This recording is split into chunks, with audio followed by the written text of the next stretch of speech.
Hello. We're not in darkness. There we go. We're in light. Good day. Good day, everyone. How are we all doing? It's Friday Fun Day. I don't normally stream on a Friday. I don't normally. But we're here. Friday Fun Day.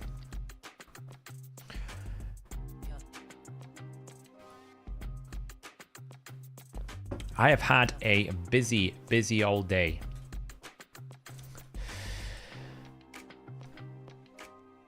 I went out for dinner. Yeah, sorry guys. I literally finished a call around about 10 past 8. Got it all scheduled up.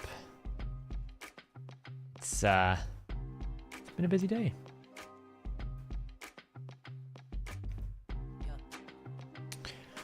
What are we all up to then? I am going to be slightly distracted for the first 20-30 minutes because it's Dragon Air reset day. So I'm trying to catch up on that, which I'm a bit behind on. So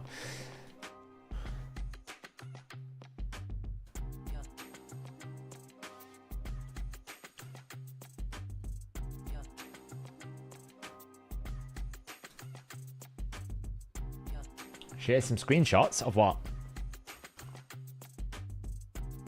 Just got your 5-star incarnate soul. We might pull some shards tonight. I'm tempted. I am tempted. I don't know if you remember, Saf, but I am Gandalf Snipe from your last stream sesh. I triggered a Siegmund rant. Did you? If you go back, I didn't even pick a different damage dealer. I have lots of rants.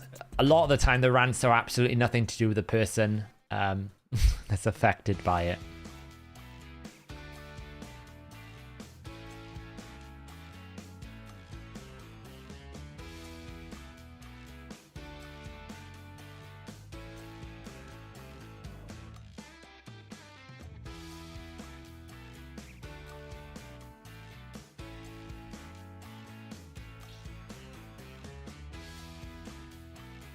Let's do this.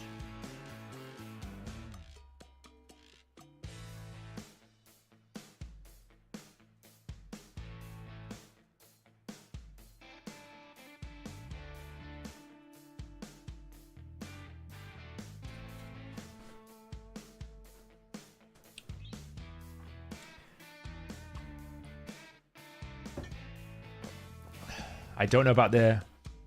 Oh, Swift Cat. Well done. Well done. Who am I after? I don't really know. I'm currently kind of on the fence about it. I'm like, I don't want to pull, but I kind of want to pull. Like, I kind of want to get the soul because I feel like I've got the champion, so I might as well get the soul. You know what I mean? It's like, well, I've done all the work. I might as well do something, but you know,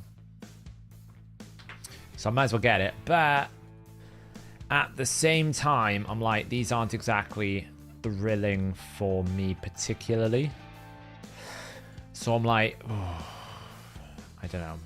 What's the best build for Geo? I quite like having Geo in reflex to try and get his A3 back quicker, because Geo is all about his A3, so I quite like doing that.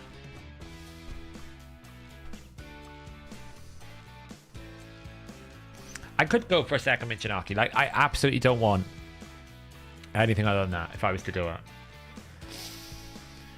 You know, second Michinaki could be quite good. Sulfurion, Frenzy. I don't know. It's not a brilliant times 15. So I'm like, do I, don't I? I don't know. Clan Wars. Yeah, we've got to talk about that. Any comment for Shinny? I've spoken to Shinny. I've explained my position. I had no idea he was making a video. I have no idea. I just assumed Shinny was just sending me information to help us troubleshoot. I didn't know anything was going on. Had he told me, don't share this information, guess what? I wouldn't have shared the information. Should I have checked? Possibly. But, I mean, do I check everything that everyone ever sends me? I mean, I'd be there until the end of time based on the amount of DMs I get. I get like 20 to 30 DMs a day. I can't ask everyone's permission if I can share contents of information they provide me. But I get it. I get the frustration. But anyway, I've spoken with him. I put out my position. It is what it is. No drama, no hate. I respect Shinny. I respect his opinions. I respect his knowledge. There was no maliciousness involved.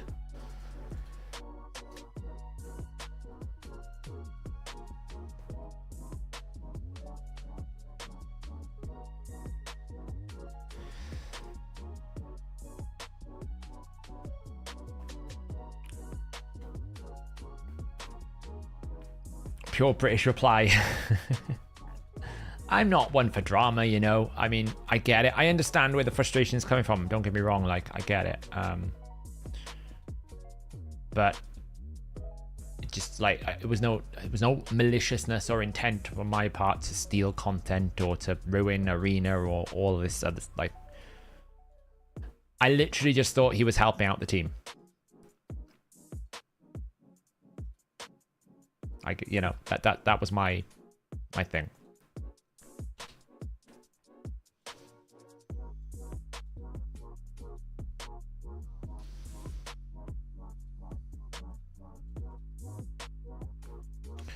Do you think it'd be good or bad for clans? Well, I don't really know how much they're showing, really.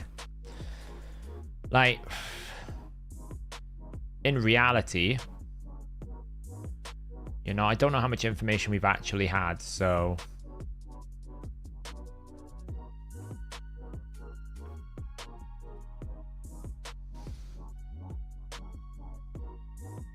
I don't know. They'll never confirm because obviously, you know, officially, terms of service, like, officially, you shouldn't use any of the programs, officially. But let's face it, unofficially, they're absolutely fine with RSL Helper. You know, they haven't publicly said it, but they've pretty much given a bit of a green light to it at this point. So it's unlikely to be any of those programs. I don't actually speak with Playroom directly on many of these things, but I would imagine it's not the case, right? I would imagine it's something else.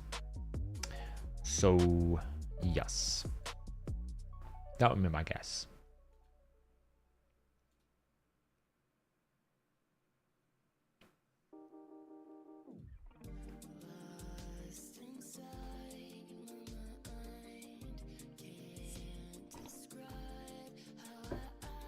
Can you imagine the outrage if can you imagine the outrage if they were to ban RSL Helper? Can you just imagine it? The absolute outrage. Let's turn the light down here a bit. I'm a bit, oh god, go away, remind me later. There you go. The outrage would be huge. So honestly, what was probably causing it is I bet some people started sharing different things and they got banned for it. In the grand scheme of things, if you really think about it, if Playroom were banning people because of that bot, then the fact that Hell Hades made a video to say this bot is what got people banned doesn't mean that people will then go and use that bot. Because surely the fact that they got banned for using that bot would then make people not download the bot. So that kind of whole, the game's ruined now because people are going to use the bot. Well, clearly not, because Playroom know about the bot and we're banning people for it. Otherwise, that wasn't the cause and therefore it doesn't matter at all. You know what I mean? It's like kind of a self-fulfilling outcome. So,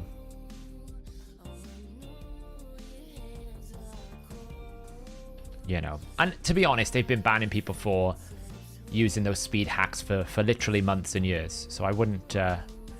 it's not a big deal.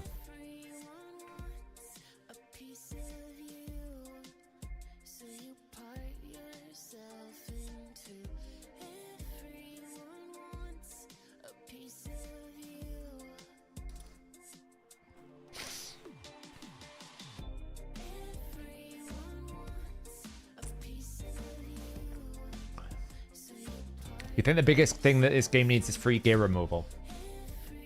I don't agree. I think I think free gear removal is the same statement of I want every champion in the game. Whoa, that's loud. That is loud. And the reason why I say it in that tone is I feel like once you realize what free regearing gives you, you don't really want it.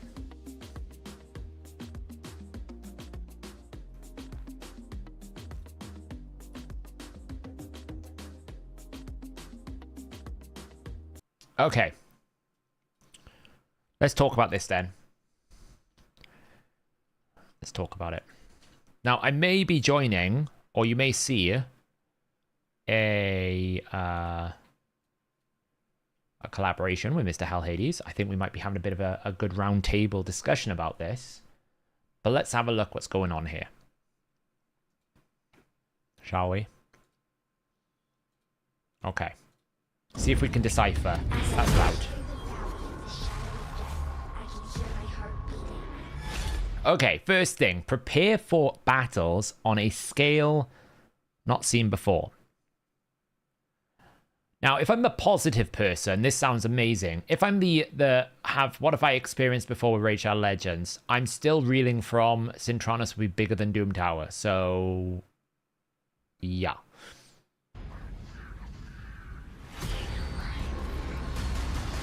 So, there appears to be some sort of city reference. That's the first thing to note here. Some dragons flying around. There's a port. If you look closely... Do you know what I've just realized? Oh, there it is. Look, if we look closely here, post. Now, I'll tell you how this is going to work. Because I've seen this in many different games. Okay? How this is going to work is you are going to put defenses in these posts. I believe. I believe basically the clan will have to fill out the defenses of these posts and you're going to have to beat them. How you do it, I don't know. But I feel like that's how this system is going to work, where essentially every single part of this tower, like each tower is like a place that you defend. You put your own defenses in like as a clan. And that's how it's going to work.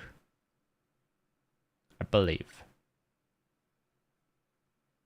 I've not seen any other information other than this video, but I've seen this type of game mode before, where it's like, okay, I saw it in Bloodlines when I was playing it for a while. I've seen it in Dragonair, very similar system. There's posts, you put your defenses in there, the opposing clan has to beat the defenses, you progress, you take the stronghold. Now, there's two different problems here. In Dragonair, what effectively happens is the attackers always win and the defenders always lose. That's the problem there. The other problem you have with it is it becomes a bit trivial if it's just auto win, auto lose. So I'm curious to see how they're going to solve that problem. Congrats on your Quintus, John.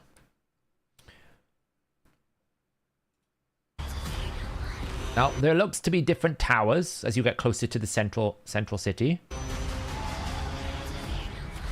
Glory awaits those who are strong enough to claim it. Okay, well, that's just a basically useless statement. Okay.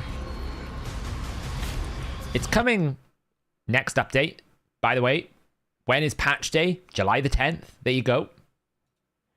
I make sure I'll book that calendar out for lots and lots of stress. So really all we've got is kind of this to go on. Now, do I think this could be a good system? Yes. But it depends on how they implement it. Like, what is the configuration, the allocation, how much of the clan is working together, how much of it just, is it autoplay? Like, is there rules for what you can put in different posts? I mean, there's a lot of posts. Like, we've got we've got 3 defense towers, 3 magic towers, and 3 mana shrines, whatever the hell a mana shrine is, a stronghold. Looks like there to be 18 different posts. One thing to note, it is a bit like Sintranos. There doesn't appear to be any sort of linear path. You can take multiple paths to the same outcome. Like I can basically go post 2, post 8, post 10, post 15, defense tower 5, I'm at the stronghold. Now, if you had, that's going to be the question. Is it just one path through? Do you have to take different paths? Do you have to knock out different towers? What do these towers do? There's levels to these towers, if you look. Level 1 to 3. Stronghold's level 3. Is Stronghold basically going to be like tag team? Who knows? We'll have to see.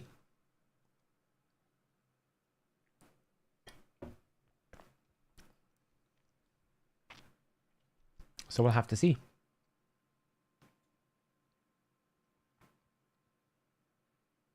But yeah, that's what it seems to look like. So I don't know. What do you guys think? You know, people have been asking for Clan Wars for some time. It's there. It can't be any worse than the CVC Clan Wars, right? No leaks. There's nothing in the code. They're very good these days, Dimitri. They've learned. They basically do what I've said they should have done all along. Like, if they don't want it leaked, just don't put it in the game code. There's no need. Just have better control of your Git repository, like your commit code. So yeah, it's not a problem, you know.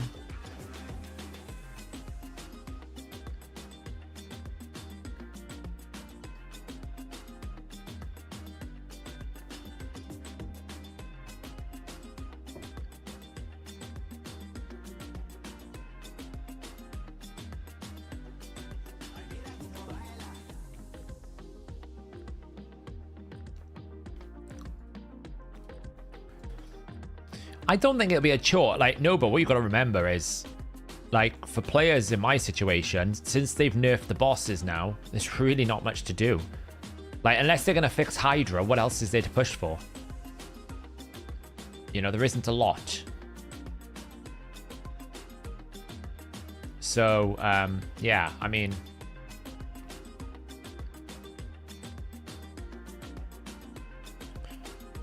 it will depend.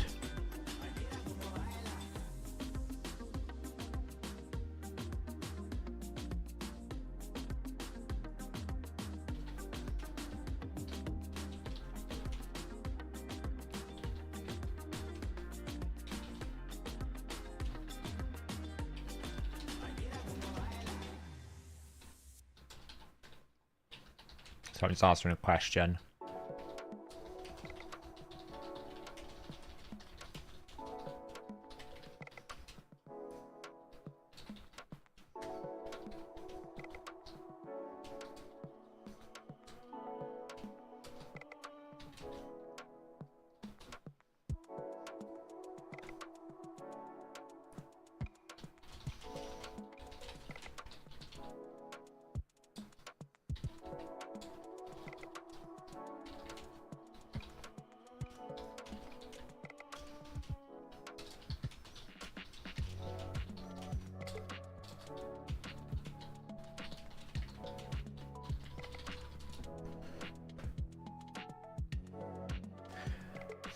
Centron's a pretty big time sink. It is, but it isn't. And I'll tell you why it isn't.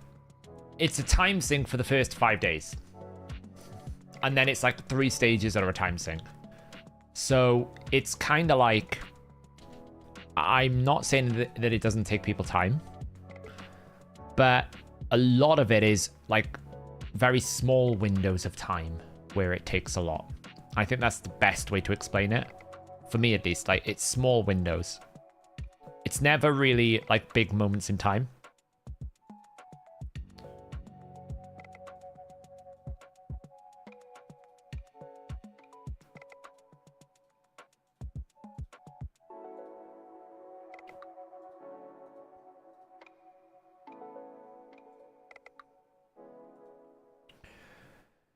Do I think the Eternal Soulstone? Well, I mean, Eternal Soulstones are very valuable.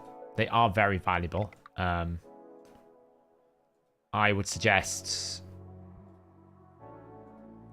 It depends. I mean, I would say it depends on if you're summoning, right? The only reason why you would actually go for something right now is if you felt like you wanted to get something out of the summoning pool. Like, that's a big factor as to whether or not you would go for the Soulstone. If you're not that interested in the summoning pool, then it's quite hard to make a justification just for like Eternal Soulstone. But, you know, there's...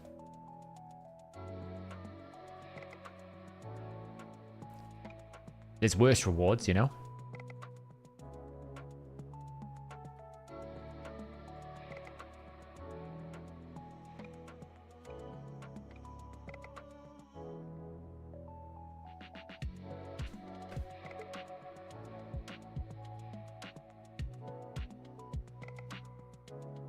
Can't say. I'm kind of the same.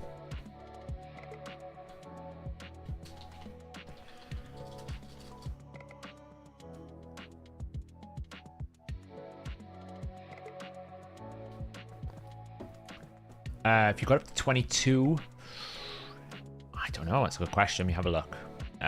Oil efficiency chart.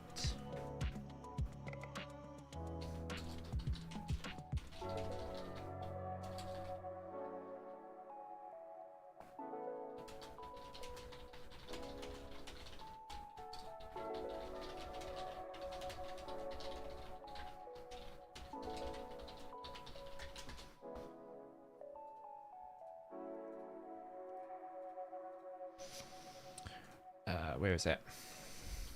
Oil. There we go. So if you got to 22, I mean, it depends what you want. If you want superior oils, 20 is a bit better than 21, but it's not as good for greater. If you want more greater and more lesser, then 19 is better than 20. So if you want to know, you can go. Let me grab. Let me just get onto my right account.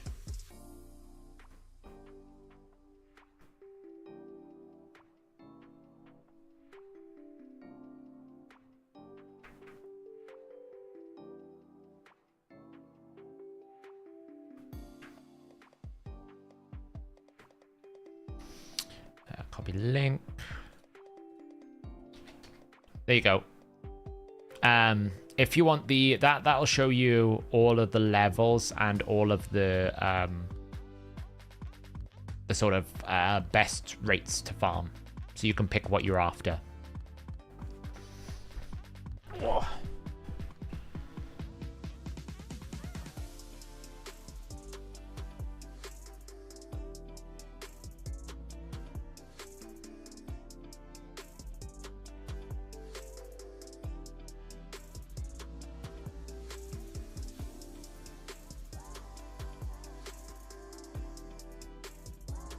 Right, okay, sorry, I'm just a bit distracted today.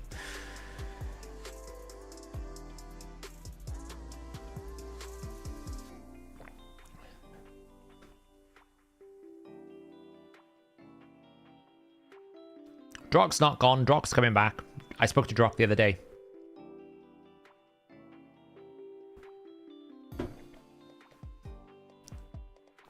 Yes, so with Ignore Defense Nemo, every ignore defense source is additive together. So the way that damage is calculated is you have the enemy's defense, you destroy the defense first. So if you're using a newt or cruelty, that's calculated. Then once you've destroyed the defense, you apply the debuff.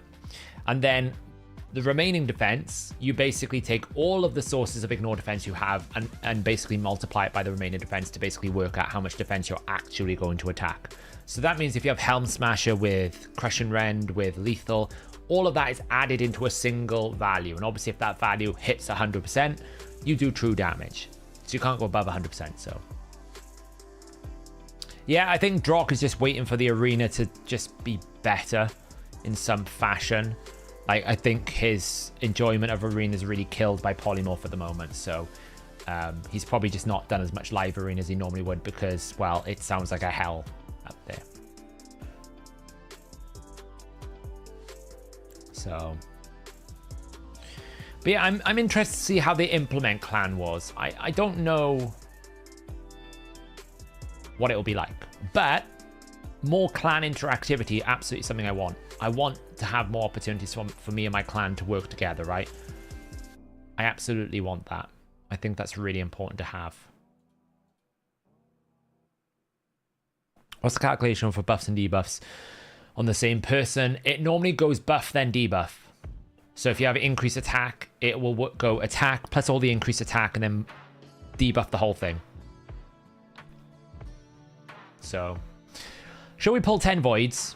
Why not?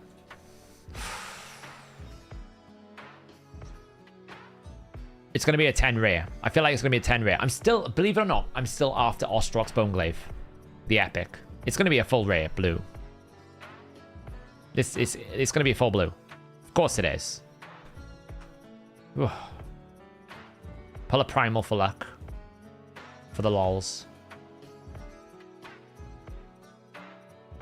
There you go.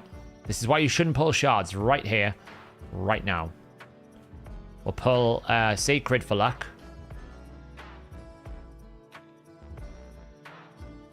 Wow, amazing. We'll pull one more for luck. Wow, amazing. Actually, Farrakhan's pretty good. I can ascend a Farrakhan. Take that. Oop.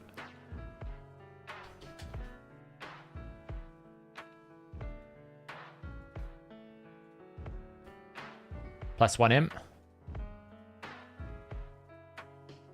Temple for the victory.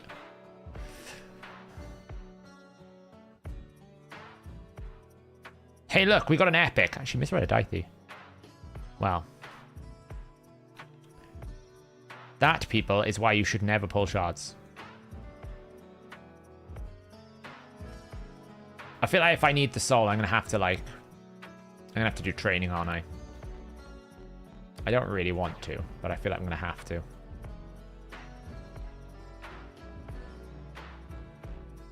I feel like I'm going to have to, you know?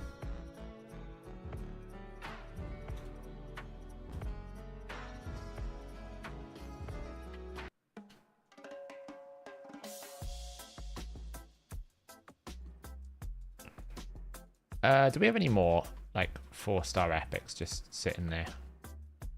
We have Lodric.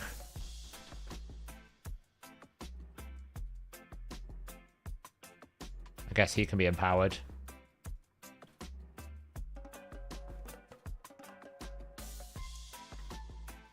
So all of that got me 21,000 points. Yeah, well, I feel like I might as well go for the soul. Or one of the souls. I don't know if I can be bothered to go all the way for the 5-star, I'll be honest. That's a bit of a reach for me. But, I mean... In terms of... In terms of the bigger picture, 5-star would be better than 4. You know? I mean, we've got to go down this route anyway, so we might as well pick up this. And we might as well pick up the core hammers. And I might as well pick up the essence, right? So I've got to do this. That's really, like, obviously the first decision points. Then this is, like, the next decision because... Do I want the energy gems and the glyph? Do I want the powder? I probably am going to go the left-hand side. Because you still got to get to the keys, right? Because you start no keys. So I might as well grab that, grab that, grab that, grab the key. So now the question is, do I go just for the 3-star soul? Do I go for the 4-star soul? Or do I try to get the 5-star soul? And I mean, it's a lot of champion training. For a champion I might not even use.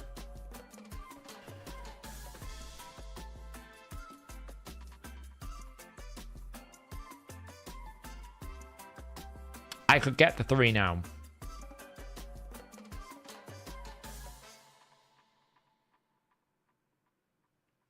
No, I didn't add Amir. I need to put that on her. That's actually something I need to put on her. I feel like the 5-star's a lot. Like, what am I going to do with Incarnate? I have got her. Here she is, in all her glory. What am I going to do with this?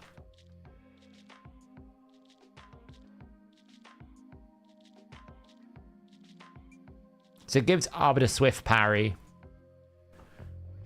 She gets lots of accuracy and resistance. When she dies, she resets Arbiter's Revive. She's got ally protection. She's got a shield.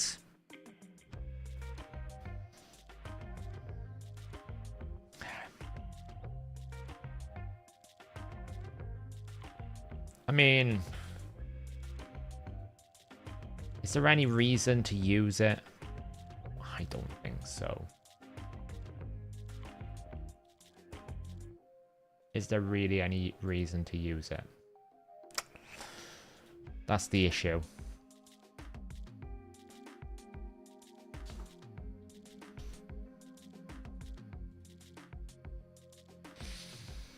Hey, Francisco.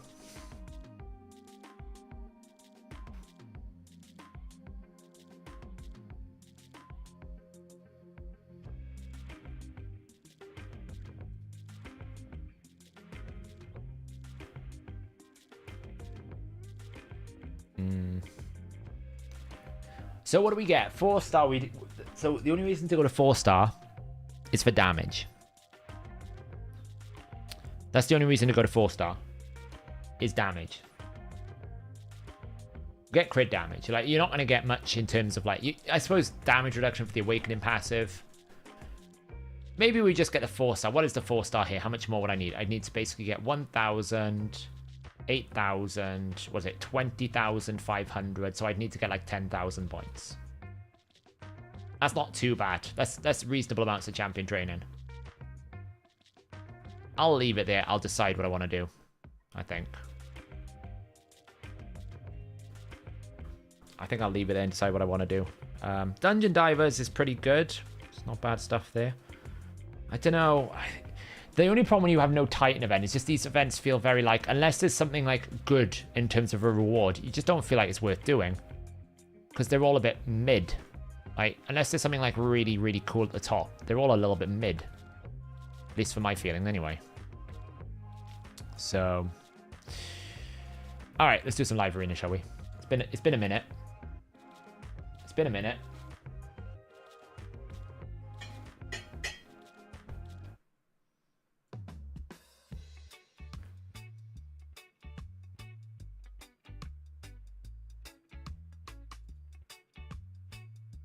Can we even find an opponent? I don't know.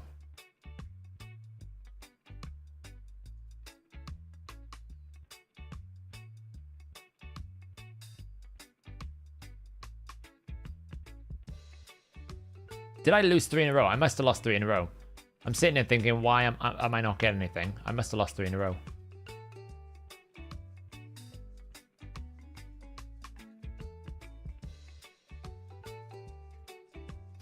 You know, that system that's really hard to figure out, like, why it's not working. I must have lost 3 in a row somewhere. There we go.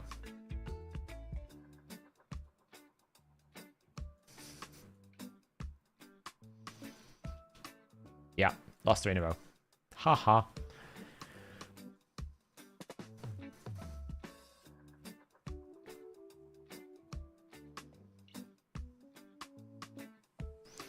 What happens after 3 in a row? So the game tries to find you a bot, essentially, because in non-gold arena, if you lose 3 in a row, the game kind of feels sorry for you and it gives you a bot, so you get a free win.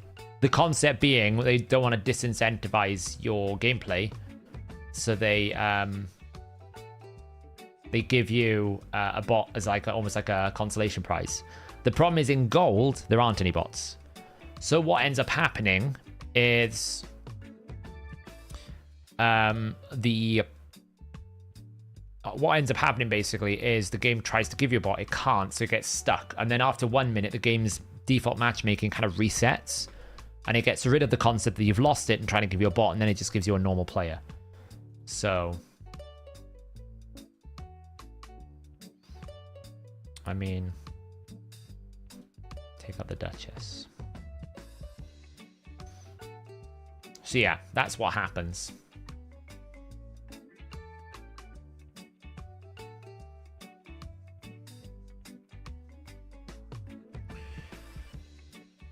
This triple E support. Yeah, exactly. You get a bot. Thoughts on how they can actually rework Hydra Clash? Then capping all instance damage to 10% would be fair. I don't really think caps are the answer, Elixium. I think what they should do is they should make Serpent's Will be a minus 100% defense, 100% incoming damage, so you can't kill a head instantly. And what I would also do as well is I would make it so that Once I have capped that, I would make it whilst a head has Serpent's Will, you can't... it's sheep central here. It's going to put me... It's good, actually. Once Serpent's Will is active, what I would do... Oh, he's going to polymorph my... Goddamn... Don't polymorph... Thank you, that's fine. She's okay. I don't mind her.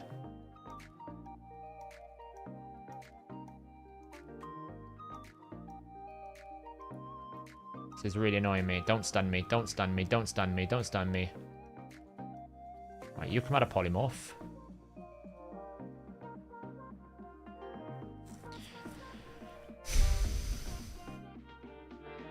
I'm worried about that Wukong. I really am. That Wukong's going to one-shot me. It's not over yet, but it pretty much is. Wukong one-shot me.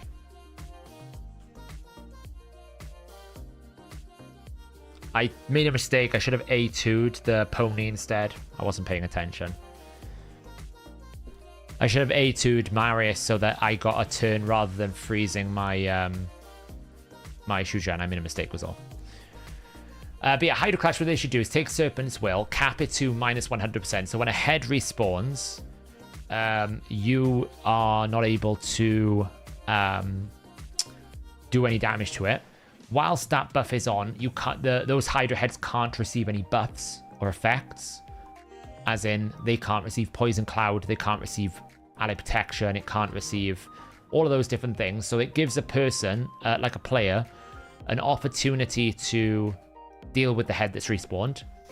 I would make it so that while Serpent's Will is active, the boss's speed is reduced by 20% to give players a reactionary chance. And then what I would do is make it so that there are more champions available to cover more of the roles and responsibilities that you need to cover. So things like more block buffs champions, more champions that counter the Torment Head. I would maybe think about readjusting the way that Torment Head works in general, because I think that's a really toxic experience to have to deal with. What I would do then is I would look at Trunda to see if she's still relevant or not after that change, and if so, rebalance her kit so she's more useful in Arena again. And that's what I would do. Basically, you have to make the mechanics matter. At the moment, the mechanics of the boss don't matter. Oh wow, this hurts. This hurts.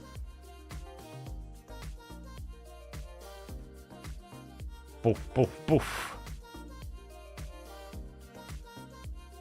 I feel like I can just AoE here. There we go. Boom. That enfeeble hurt. 0 damage. Oof. Because essentially, the biggest problem in Hydra right now is you don't have to respect the boss mechanics. You don't have to bring a fear solution. You don't have to bring a provoke solution because you could just one-shot the heads.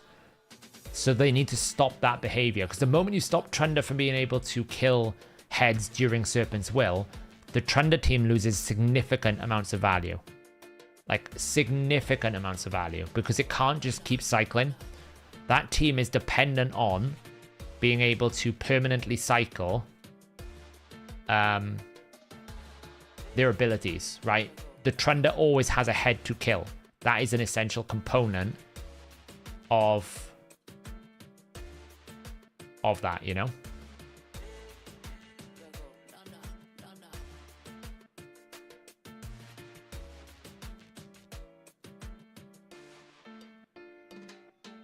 So if you can't do that, it absolutely hurts it hurts them a lot.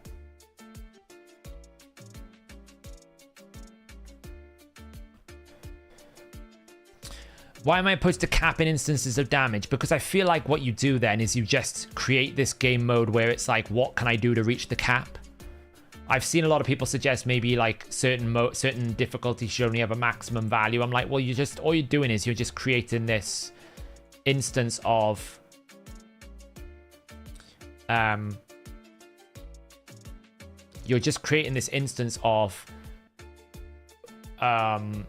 what do I need to do to reach the cap? What do I need to do to reach the minimum or the maximum value? So then what happens when everyone reaches the maximum value? You don't really solve the problem. You've just moved it to a different place. And I think that's where my head is at least. It's like, if we said, like, you can't do more than 50 million clash points, well, then that just becomes 30 players hitting 50 million clash points. How do you tie break it? If you had something like maybe normal can only do a certain amount, it's all the same problems, you know?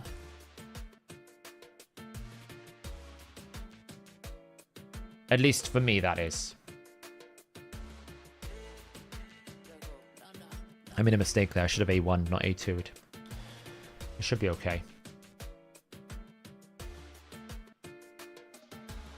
Change form. Oh, damn.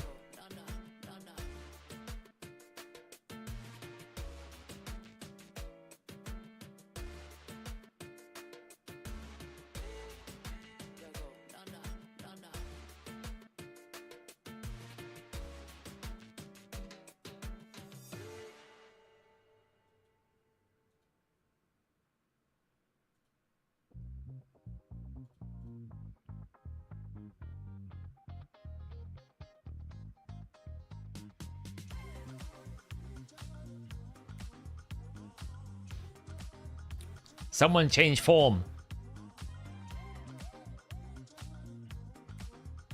Yes. A1.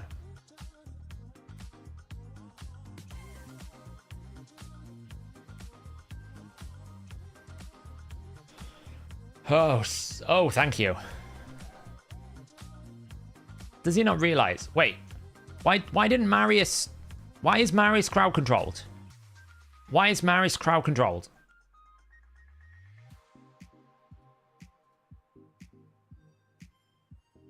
He shouldn't be crowd controlled. I've got... Yeah, but he can't be stunned. I've got Ancora. Ancora makes my Marius immune to CC. I'm so confused. I'm so confused. Whoa! Well, we were winning until we were losing. I have no idea where that damage came from, Harima. Well, it's not possible because my highest crit damage... No. My Marius has the highest crit damage. It's impossible. It's impossible. Unless I've messed up my build, I'm pretty sure Marius has got the highest crit damage. Unless I've messed up my builds. It could be that since I had to maneuver some stats around on Marius, I've messed up my builds. But it used to be that Marius always had the highest crit damage.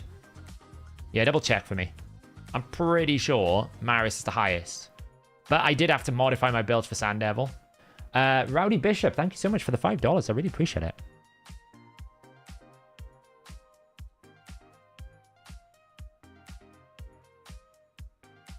It could be he does. He used to have like 320. That's why I'd be surprised if it's the case. Oh, maybe it was the buff from Shu Zhen. That could do it. Yeah, that's a fair point. It could be the Shu Zhen buff. Didn't think about that.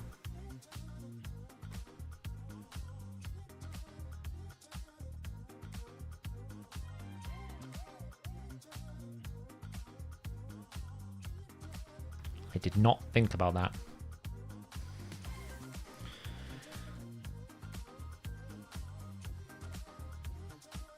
Oh, it is that. Well, there you go. I shouldn't use that. We want to get rid of Sife. Yeah, Marius used to have 320, but I must have reset it.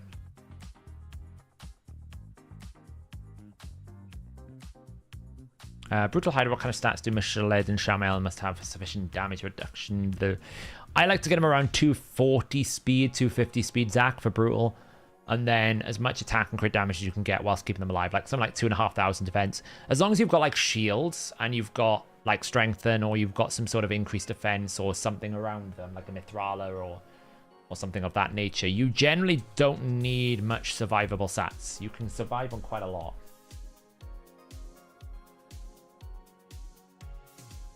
Why am I not banning our mans? Because Pony.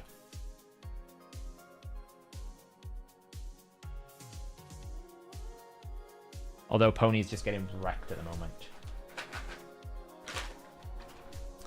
Pony counters our mans. When our mans does A2 now, you'll see why. This is why Pony exists. Although we didn't get the Enfeeble that I wanted, so that was kind of annoying.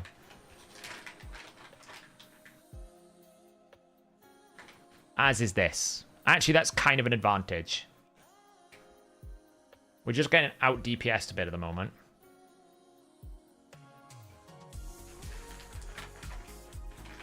We might just get one shot because we took some damage. Yeah, we're just getting out DPS'd at the moment.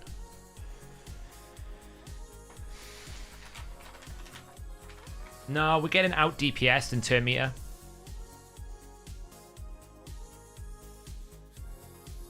That's the biggest problem at the moment. I'm just getting out DPS'd.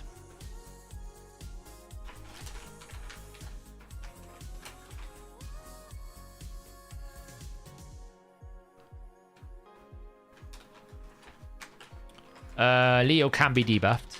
He can't be crowd controlled. You can be debuffed. You can't be crowd controlled. So you can receive Enfeeble.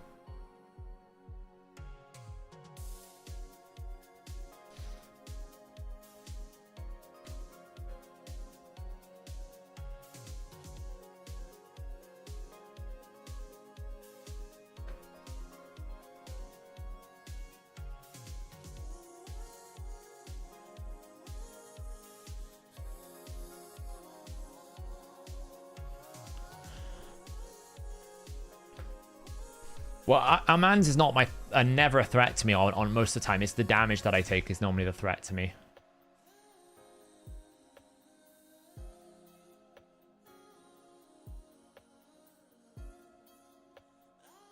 He's scary. If I don't ban Krillin, there's a potential I never get a turn. We'll see what happens. There's a potential I never get a turn because of Krillin. We'll find out.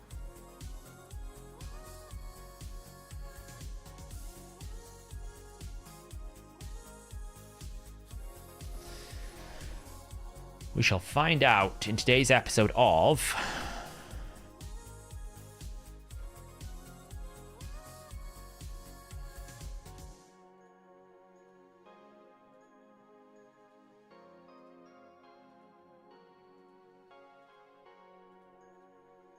Do we survive? Is it even going to load? Game. Game. There we go. Hopefully he transforms. He probably won't on the first go.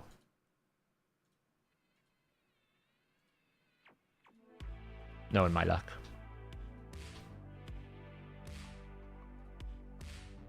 Oh, he did. Lovely. See? You can enfeeble him. You just can't CC him. He's going to lock out my abilities. Probably. There we go. It's fine. Krillin will try to freeze and crowd control. If not, turn meter boost.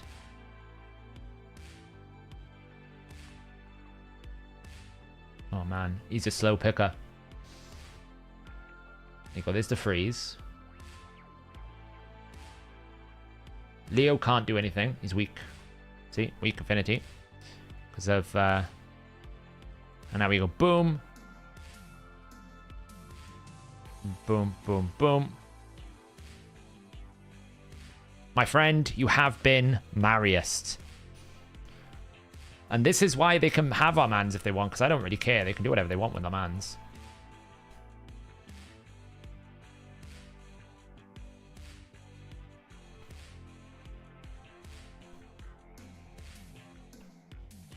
No, the aura is there until the battle ends. So if you put someone in with a speed aura, you will keep that speed throughout the entire battle. Yeah, Krillin's actually quite a turn meter monster. You can either build him with the concept of freeze or not. If you build him without freezing people, he actually does a surprisingly large amount of turn meter control. He's better than I originally thought when I first saw him. Was that a 3% of the buff removal? Which buff? Which buff, Yuzi? Pony on the A2 reduces buff duration.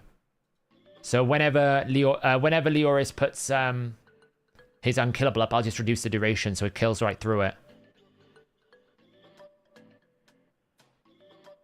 My pony's actually in a Axie chest, believe it or not.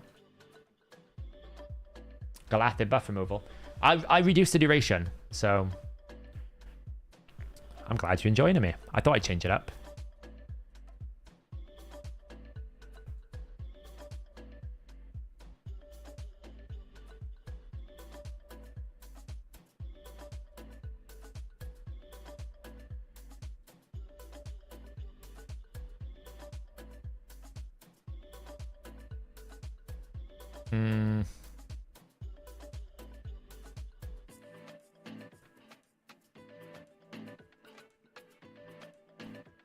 Yeah, he's actually quite a hefty counter for Arena at the moment. Quite a hefty counter for a lot of the Arena problems.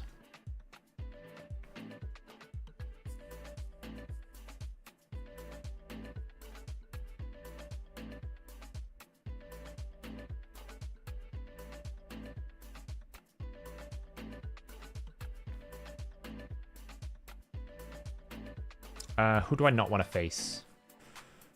Honestly, if I just get rid of that, I think I've got half as much problems. Oh, he took my Ancora. This is going to be awkward. Ancora's the one I normally don't like getting banned. She rarely gets banned, but when she does, it's problematic for me. She's the one I'm most afraid of losing. Oh, wow. It's a quad stone skin. Because now I can't... I can still A2, which is great. There's the Enfeeble out. Because I can't actually stop the A2 like I normally would. Like this, yeah, he's going to be able to win this because I can't do anything because he's taken my Ancora. The only way I get lucky here is if I can somehow keep Pony alive to get a turn. And that normally means when this happens, right? But because she took my block debuffs, now I'm going to be permanently CC'd. Ancora is the one that anchors the team. This is pretty much done. I've pretty much lost this now because I lost Ancora. There's a chance. It's very unlikely, though. Because I'm just going to get perma-CC'd and perma-crowd controlled. He's already got A3 back, probably. Yeah, it's just not going to happen. I lost Ancora. There's nothing I can do. Oh, I had a win before that, didn't I? That wasn't our man's. That was because I lost Ancora. Nova. Because if Ancora's in the team, I can't get crowd controlled. I counterattack with A1, and I actually want him to use our man's. The problem is there, I got CC'd. There's nothing I can do about it. It was, unfortunately, the reality of just that run. It can happen, though.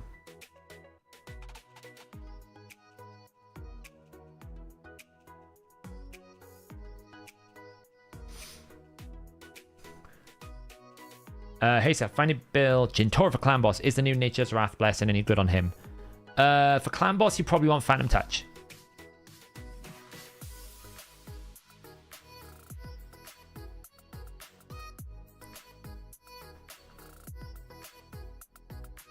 Probably not going to... Maybe I will. It's just going to blast me if I don't...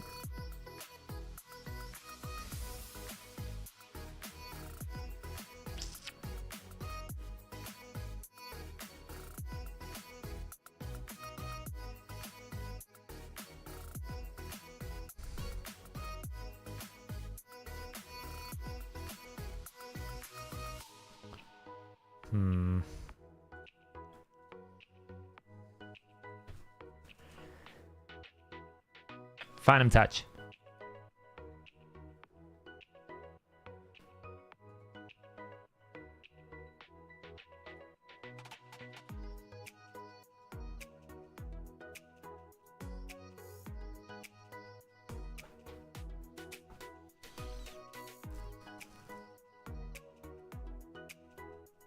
Yeah, but it really happens. I've fought about 25, 30 fights and they never really ban.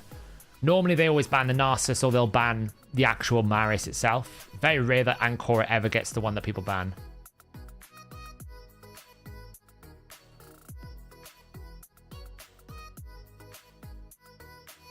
He's thinking about this one.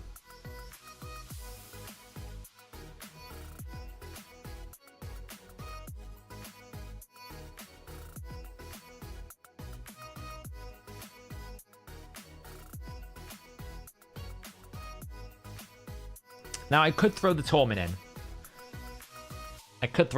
in. As a ban bait. But if I do that...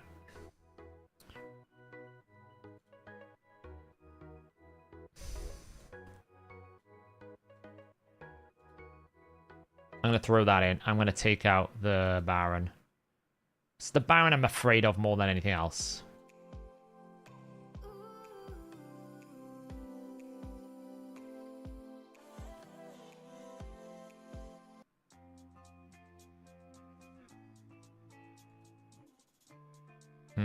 Yeah, I knew that was going to happen.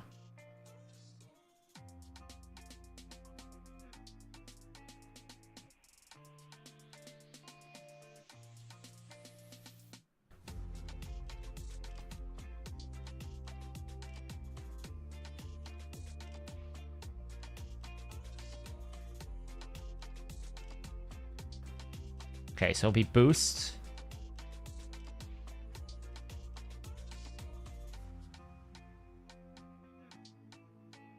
Now, Foley's can do a lot of damage, but not enough normally unless they're going to go full into, you know, into it. This guy's taking a while to make a decision.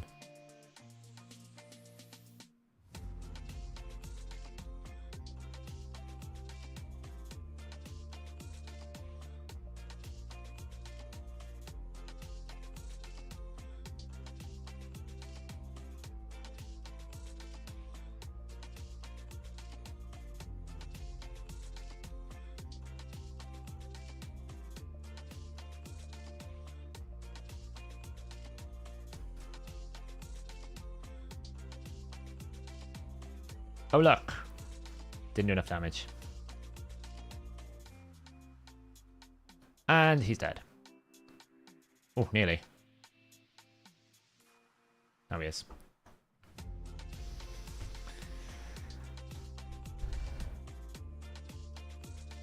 I mean, yes, people do ban our mans. I'm not saying that. I'm just saying I don't actually need to. Here's the thing about it, right? If I know the enemy is going to bring Armands, then if I know I can counter the Armands, then I naturally have 2 bans in my pocket. Because now I can ban 2 people. Because if I've already countered Armands and I can ban his other person, then I only have to deal with 2 people in his team. So that's the advantage if you do have a solution to the Armands. Is, well, I can counter him. That is a very, very valuable resource. It's very valuable.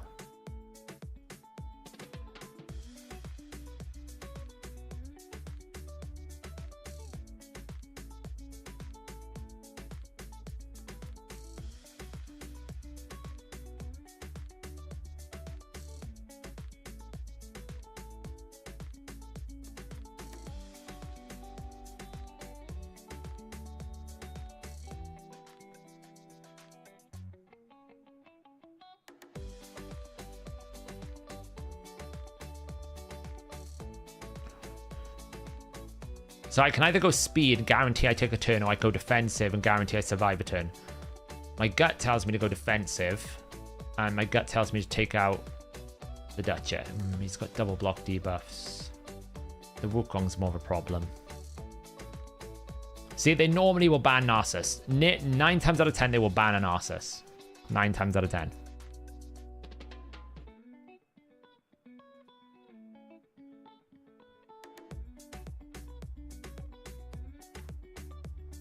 What do you do if Pony got banned and you didn't ban a man's? Normally, I've got an answer to that as well. Like, I've got Stone Skin, I've got low cooldowns. Like, if most Armands can't take on my can't beat the accuracy on my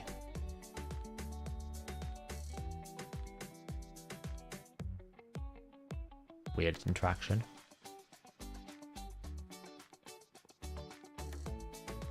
Got rid of one stone skin.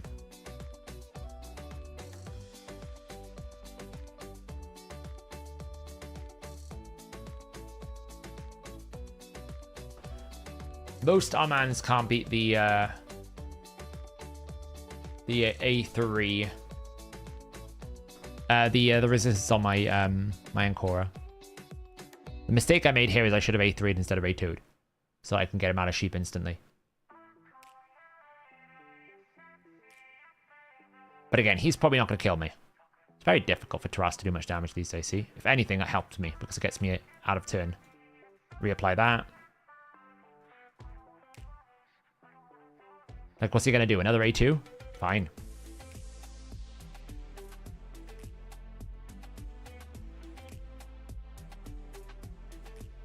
The protection at the moment is a problem. I made a mistake. I should have A1 instead of A2, and I should have A3 instead of A2'd. Because now, normally, at this point, I use Marius on the A3 to basically reduce all the buff durations, but I can't because I made a mistake. So, yeah, I mean, it's annoying, but it should be fine. We're just going to wait a little bit. Maybe I can basically grant him a turn. That was a bit of a mistake again. I probably should have waited and held that for my A3. Need to get him back to his A2. Here we go. Basically, the block debuffs is really hurting me right now. He'll probably kill off Ancora, and I'm probably lost because I've used the wrong skill assignments everywhere. Yeah, I've used the wrong skill assignments everywhere. I lost that because I used the wrong abilities. What I should have used was A3 first on Shuzhen to basically slow the enemies down, and then when he polymorphed me to use A2 to wake him up, and I should have used A1 on Marius so that when we got back to the debuffs, I could A2 and put Enfeeble on everyone. That was just bad skill usage on my part.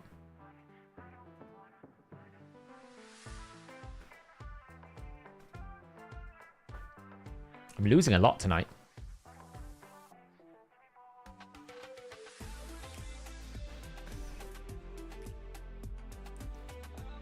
It's because I haven't done a lot of live arena recently.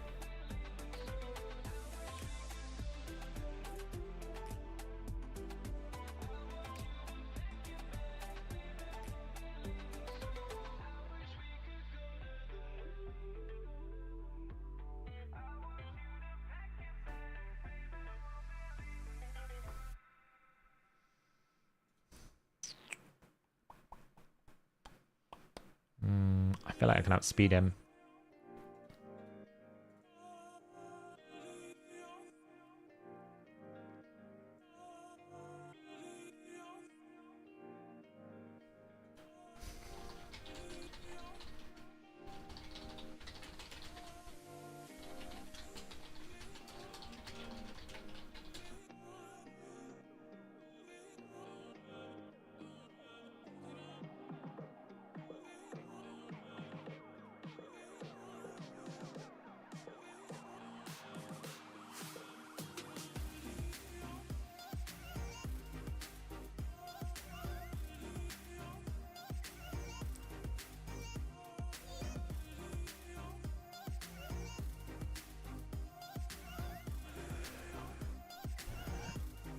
You faced Nice in live arena. Oof.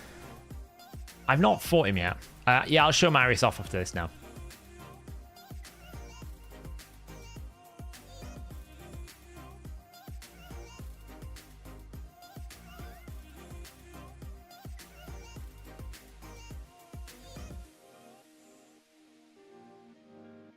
No more kill threat.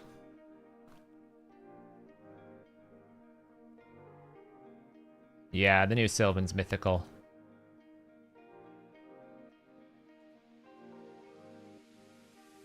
Why did I ban Rotus? Because Rotus could have Stone Skin, Rotus could have Ward of the Fallen, Rotus can have weird passive interactions. I know the... I knew his Jorgid would be weak.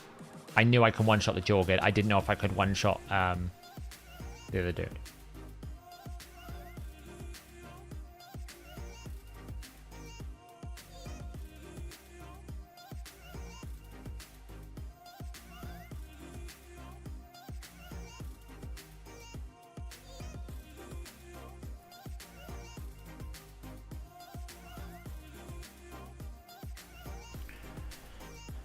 Let that auto go.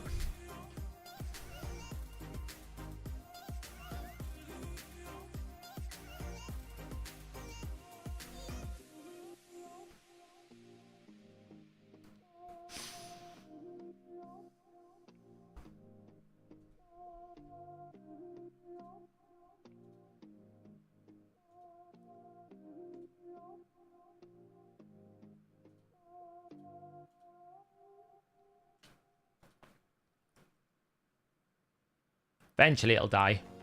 You got War Master, nice.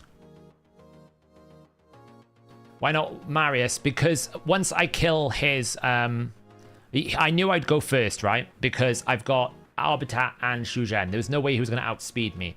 So once I knew I was going to go first, because he's got Torment and I've got Ancora, I know that my Marius has the highest crit damage. So Ancora will protect Marius from any crowd control. And with Shuzhen being able to grant an instant turn, I didn't have to worry about using Arbiter's A3. I could A1 Arbiter, get to Shuzhen, because I know she's fast. A2 the Marius, the freeze would then go on to Ancora. Marius gets a turn. I A3 and I one-shot his Jorgid, because even if he's got Stone Skin, I probably reduce his duration because Marius has got buff duration reduction. I one-shot his Jorgid. He has no revivers. I win. So in this instance, I don't need to ban Warlord or Torment, because the only threat is Jorgid. Once Jorgid is gone, I win. And because I knew I could formulate that win, it would always going to happen. How can you tell if Newt is maxing out his enemy max HP? It should be doing 10% of the boss's max HP. So if it is, you will notice that the number that you receive every single time is the same. He should be doing the same amount of damage every single time he A3s. If he doesn't, then you're not quite good enough to hit cap all the time.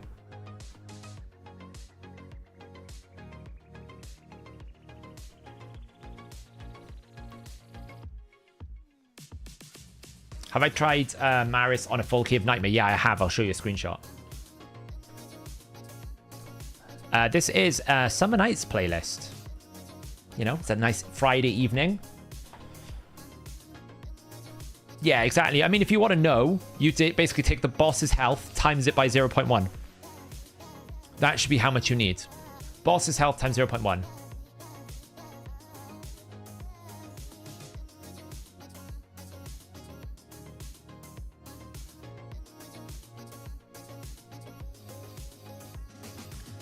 Wow, we found a bit of a big dog. What's this? Big dog Krakeny, I would say. +4, +2, +2. Oh, see, he ran out of +4s. Now, here's the thing. I have a bit of a speed problem here because he will likely outspeed me. So either I allow him to outspeed me and I try to stop him one-shotting me, which is going to be very difficult, or I bring a counter. So the counter is going to be this. And I'm going to take out Hefrak, because I'm more worried about Hefrak than anything else. And I'm going to hope he bans someone other than Torment. If he bans Torment, I'm kind of in trouble. Because I don't think I can survive a Jorgid, Rhodas, Kaimar reset cycle. I think I'll just die. There we go. That's what I was hoping for. So there is a chance I'm faster. I very much doubt it. I can't be CC'd, thankfully. But he also doesn't have turn meter reduction. So, yeah. I could just lose. Oh, okay. Well, never mind. Having said that, I can just win. Why bring Arbiter if you're not going to use A3? Oh, because he didn't ban Torment. He didn't ban Torment.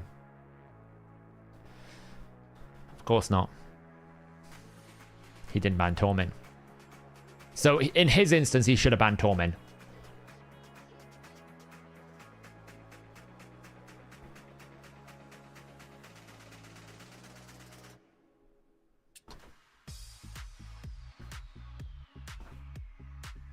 And Marius hits hard enough, even with like basic gear. Like I'll show you Marius's build. It's nothing. My Marius build is not that crazy in terms of like defense. Okay, yes, he is in 9 Slayer. Yes, we are still trying to get this to roll in the right position. Or we can try again. Crit damage. Crit damage, crit damage, crit damage, crit damage.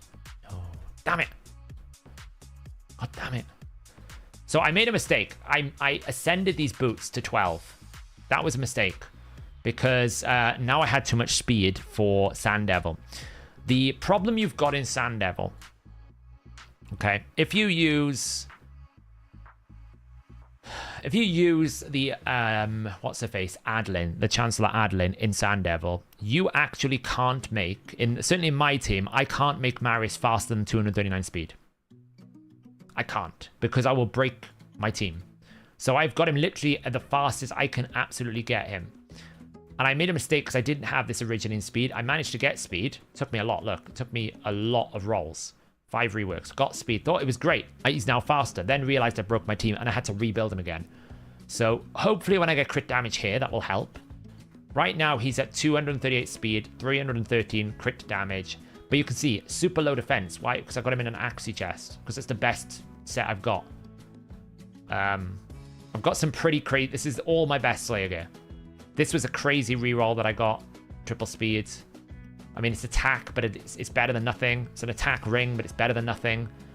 Once this becomes crit damage, it will push him up to like 333, which is pretty good. It's pretty good. In terms of mastery, someone's asking about masteries. Let me move my head out of the way. That's the game. There you go. So we've gone for Helm Smasher because we want to hit as much ignore defense as we can. Cycle of Violence, he will absolutely hit Cycle of Violence. And then I've gone for more Enfeeble chances. That's why I went Support Tree. This can increase, this increases the chance of placing Enfeeble. This extends the duration of Enfeeble. So I've just tried to go for more Enfeeble. I also think Laura Steel for a 9-piece variable set is very rewarding. You get a lot of stats over 9 pieces. It's quite rewarding to get Laura Steel. So that's why I've gone for that one. Life Drink is just to help him heal a little bit. It could have been absolutely Whirlwind of Death. I probably should have gone Whirlwind of Death if I'm using him this much. If you're using him a lot in Arena, Whirlwind of Death is way better.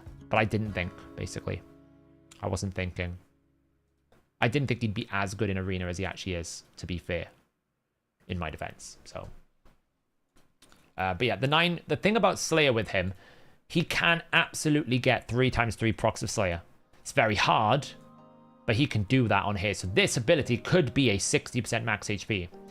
But the issue I've got at the moment in Sand Devil is right now the rotation goes Riho, Adeline, Riho, Adeline, Newt, Riho, because I'm still trying to get Riho's boots done. Adeline, Newt, Riho, Marius. So if Marius is above 239 speed, he's too fast. He goes before the boss, wakes the boss if the boss one-shots me because it gets 50% turn meter fill. So he has to be slower than the boss. The only way I can make this work better is if I basically slow down Newt. But I use Newt in Fire Knight. So Newt is like really fast at 307 speed. So I can't really do that.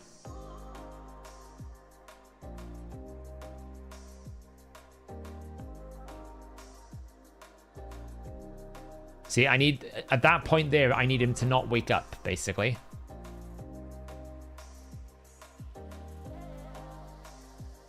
So at this point here, when that happens, you'll see I'll slow it down now. We basically go Adeline. Newt has his 3 hits. Then I do that. So at this point here, if he woke up, he gets a 50% turn meter fill.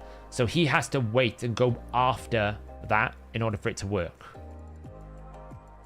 So that's the challenge I've got at the moment. We're a bit low on that one. It's fine. We still win. We still win because of Brimstone. And yes, Riho will be going first. I'm still trying to get Riho's boots, basically. Still trying to get her boots over to speed again. So the 8 turn is basically when Newt basically hits Cycle of Violence. If he is Cycle of Violence here, which at the moment he's not because he's not quite hitting 30% of the boss's HP, he will basically get a turn and kill him straight away. Yeah, it's 100%. Well, I say that. It's not 100% because if I don't land sleep, I lose. But it's as 100% as you can make this type of team without Siphi. If I had Siphi, it would be 100%, but I haven't got Siphi, so. Yeah, Taras is easy kill now.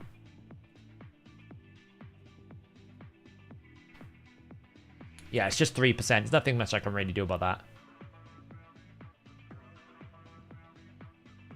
But with his A3, so you're pretty much always guaranteed near enough to get an extra Slayer proc. So, you know, and it's the same over in here. It's pretty good for this. All the same. It is pony fun all the time.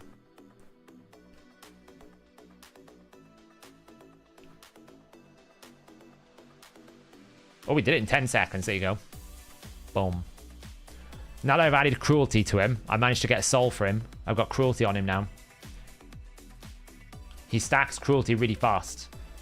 Because the thing with Slayer activates cruelty. So with a double proc Slayer plus that, I basically hit maximum cruelty stacks on one hit.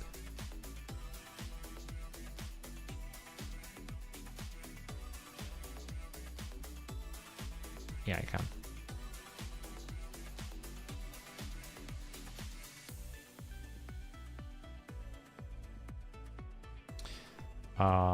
So the speeds are Marius is 238, Adlin is 318. It could be 309 basically. She just needs to be faster than the team. 307, 292, 228. She doesn't need to be this fast. He doesn't need to be this fast. She doesn't need to be that fast. They're only that fast because he's that fast. Everyone is fast here because Newt is fast for Fire Knight Hard. So because he's this fast for Fire Knight Hard, I have to make her faster. And I think she just ended up being 318 because she got Ascended Boots when I was building her. And Riho just got a new rebuild. So right now for Riho, we're trying to switch these over to Speed Boots.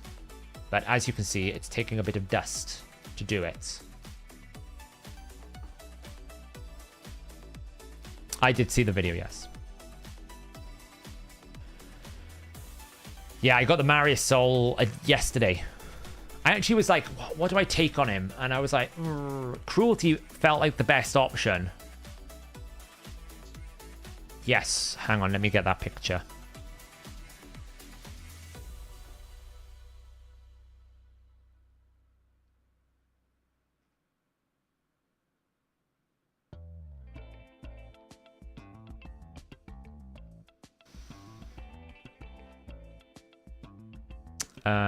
Where was that?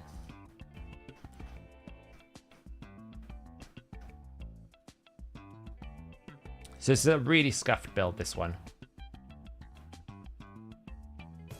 Oh, look at that, 4 dust. Gotta love that. Ask and ye shall receive. I need more though.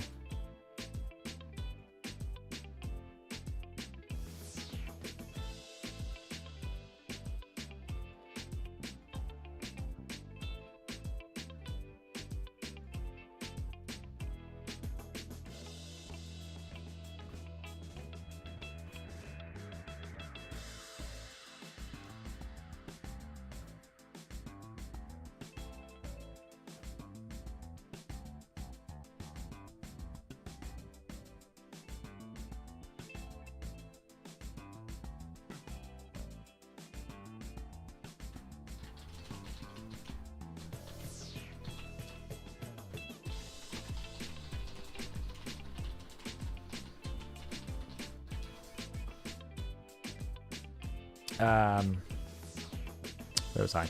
Oh yeah, sorry, I got distracted. So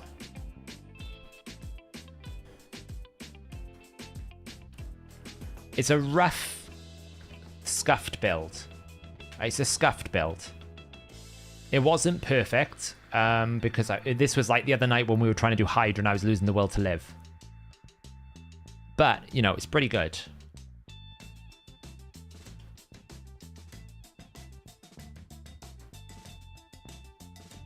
Let me get rid of the arena tracker. He's very strong. He is extremely strong for Hydra.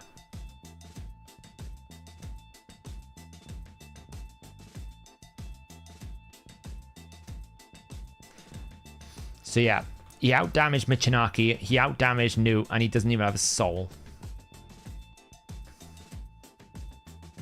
Slayer on him is particularly strong.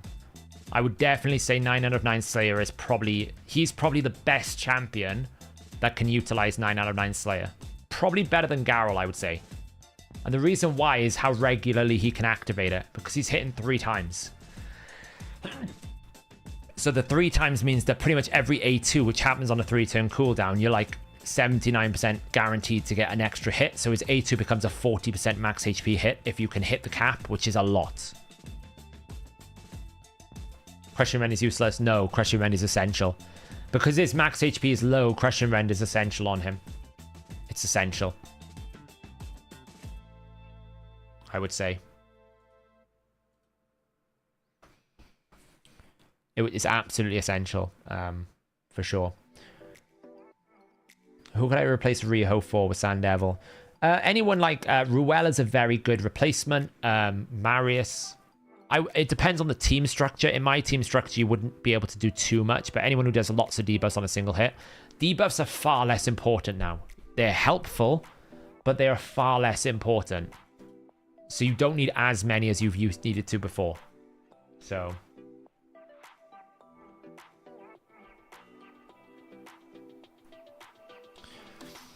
what's better for Michinaki for Hydra? War Master or Helm? Helm Smasher. Always Helm Smasher. Come on, speed! Speed! Oh. Well, defense, we're improving. It's getting better. It's getting better. Very slowly, but it's getting there. One thing I want to do is find Lydia. Where's Lydia?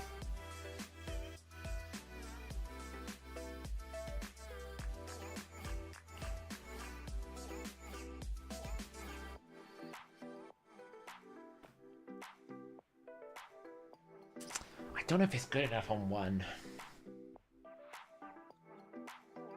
Is it good enough for 2-star?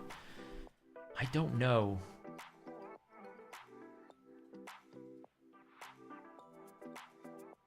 I don't know. That's the problem here. I just don't know if that is good enough on a 2-star. I mean, it's very good for Lydia. Right? I will say that it is very good for Lydia. And the reason why I say it's very good for Lydia is...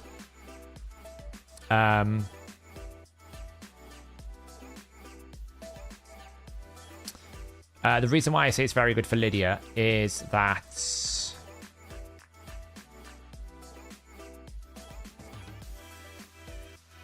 every time she counterattacks, she's going to fear herself. So for her particularly, it's very good. I just don't know if it's worth it.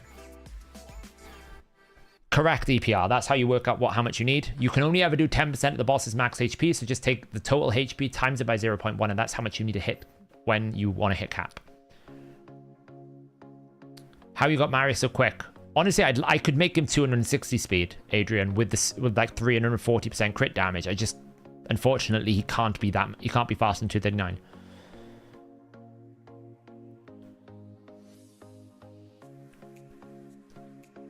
Do you know how the new blessing works that gives damage for debuffs placed? Yeah, so this... I need to do the full math breakdown on it. I'm halfway through it. I've just been so busy with lots of different things. Essentially, when you place a debuff, this permanently gives you a damage bonus up to the cap. Whether that debuff is active or not. So it's when they place. So when I place a debuff, I gain 2% damage, up to 6%. So once I've placed 3 debuffs, I have 6%. Now, on an AoE setting, every target is a proc. So if I AoE 4 people with a debuff, I hit cap in 1 ability. It's very efficient. Whether or not this wins, I don't know. I need to do the numbers. You're basically having to choose between this, Phantom Touch. You're choosing between, where's the other one here? It's up here. Heaven Cast as the other option. Those are your 2 other damage options you've got. I think in almost all situations, Crushing Rend will always win. Where is it? This will always win in nearly enough all situations, except for low-end content. Like Clan Boss, it won't win. So I need to do the math to see how much better this could be over something like Heaven Cast or Phantom Touch. So... would this apply to HP burn activation? No. No. This is damage inflicted by the champion, which means damage the champion does when he attacks. It will not apply. It will not apply damage from debuff-based damage. HP burn, poisons, bombs won't work. It only applies to the on-hit damage. So, big question: does the Shadowkin I don't know why it's changed. Does the Shadowkin Mythical keep the attack stats when they change? No, it resets. It resets when it changes form. Does it work with Calvlex passive? Yes. Calvlex places a debuff. The only thing this doesn't work for is debuffs from gear sets, toxic set, stun set. It won't work for those, but if they place a debuff in their abilities, you get the damage bonus. Is it worth sinking a further 30k for the Soul Stone? I don't think so, honestly. Not this one. Not the event, no. But I do wonder if this is... I think this is just good for her. Boom. I think it's just good for her. And the reason why I say it's good for her... I mean, we're not in a starting Torment rotation, are we? So I can't really show it. But every time she attacks, she constantly attacks the Torment head. So I think that will be really good for her specifically to test.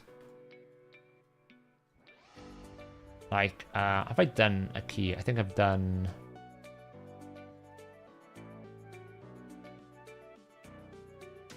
Nightmare key.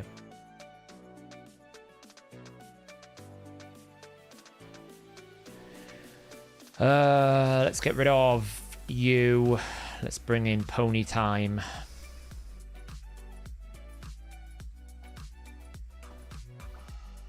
Yeah, we tanked him this week.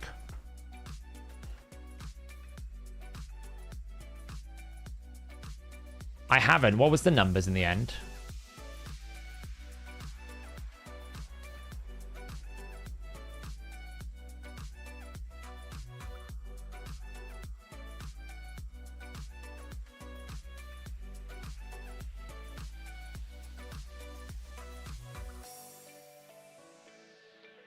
Damn it.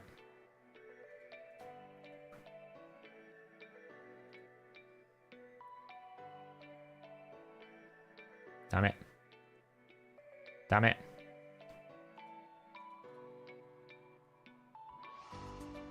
I hate this.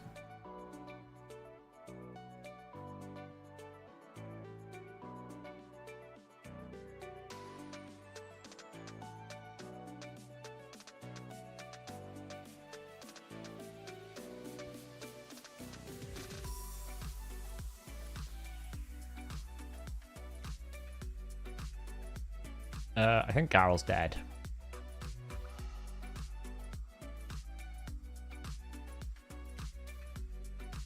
Pretty sure Garrel is just straight up dead. We'll find out. Might be alright. I'm pretty sure she's straight up dead.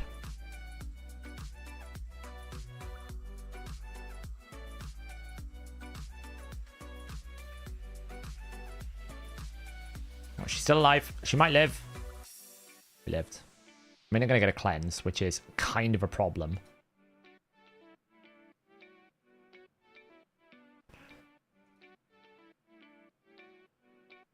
But, of course that happened. Right before he went and took a turn. Of course it did.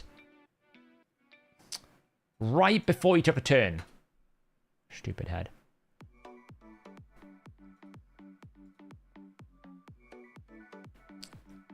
I don't... We kind of just decided not to even go for it this week. It was so bad.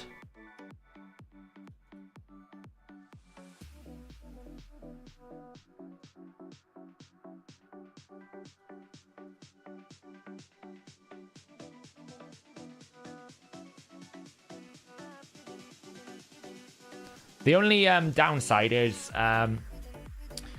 well, with increased accuracy in this team now, unfortunately, I kind of don't have a mischief tank like I used to. Which is a bit of a problem, if I'm being honest. Totally going to get herself killed here.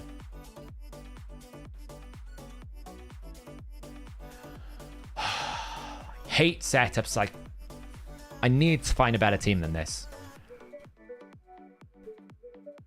Wish I had a Feral. This team would just do so much more with Feral. Honestly, it really would.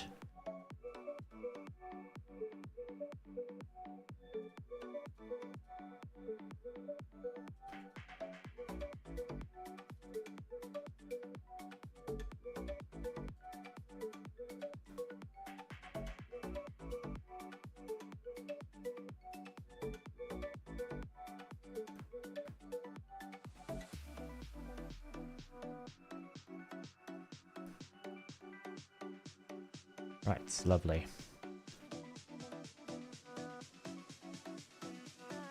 Look at that chunking. Look at that chunking. It's beautiful. Oh, don't kill yourself, Garrel. Honestly. Things I have to deal with. Garrel, stop killing yourself. Garrel, stop it. Jeez.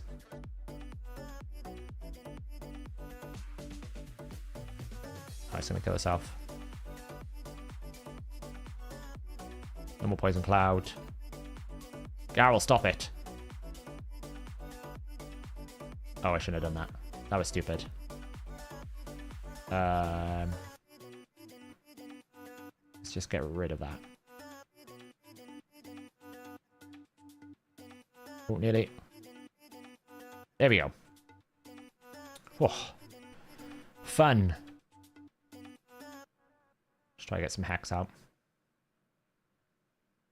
So this is why I kind of want to get Garrel down to Brutal, because when you're in Brutal now, this is where all the fun comes in.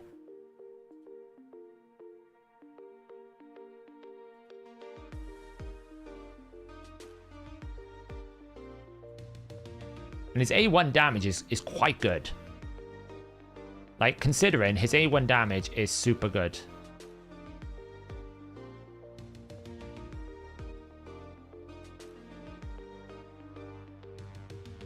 Switch. Let's go.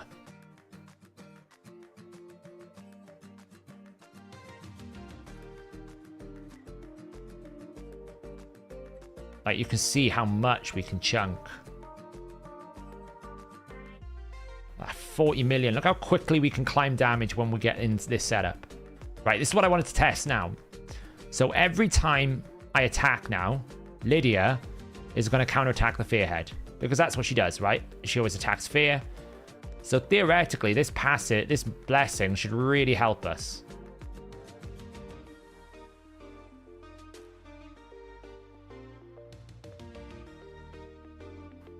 There we go. Oh, does it work on ally attack? Oh, wow, it does. That's broken. That's really good. I say broken in a good way.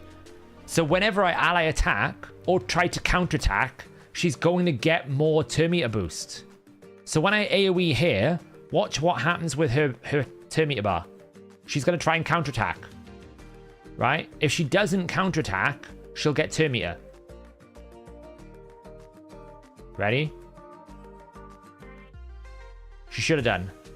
I did. I'm sure I saw it. Let's find out. Let me speed up again. I'm sure I saw it. Maybe it was just ally attack.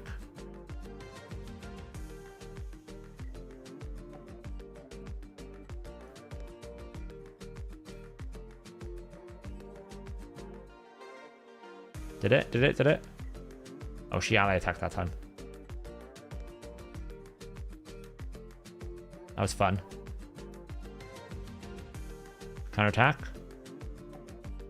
Maybe it was only ally attack. Or maybe I didn't see it. And maybe I didn't see it. That's also entirely possible. It might have an internal cooldown. Yeah. Could do. I may have missaw it. I saw that there was turn meter happening.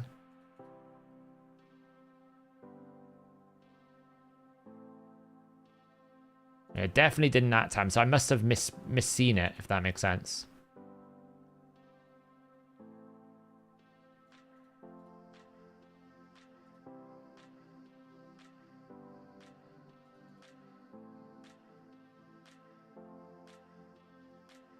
So it'd be interesting to see now, does it happen here? She actually attacked that time. No. Okay, so it doesn't happen on counterattack. That does make sense. I was going to say, otherwise that's really good. I would have said otherwise that is super good.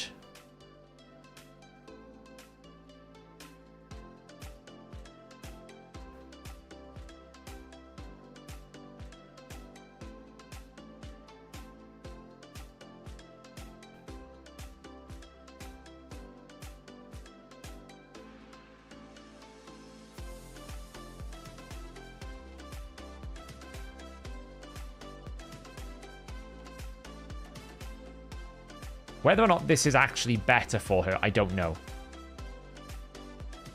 But it did proc there, though, which is interesting. So it is proccing at a certain point, but not all the time. Which is interesting.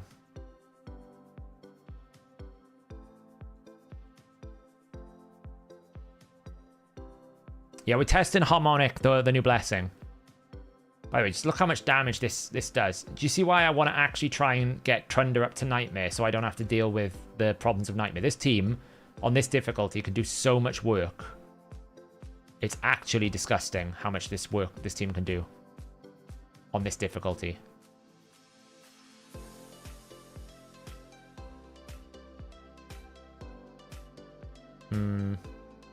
Why not?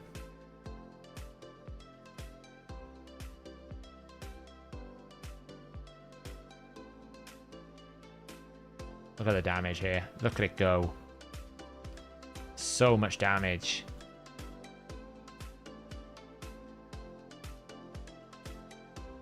Enemy max HP did 7 million damage. It's so much damage. Hey, Mark.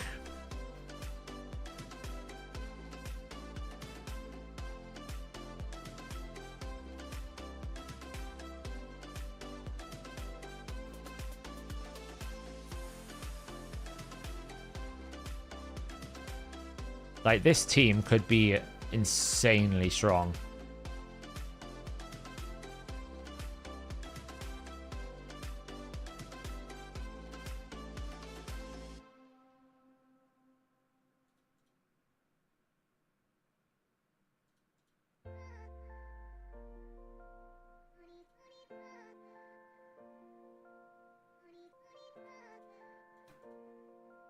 Let's hope for a counterattack there so I didn't have the poison cloud. Hey, Owen. Nice, Mark. Nice progress you're making. Michinaki, any day of the week.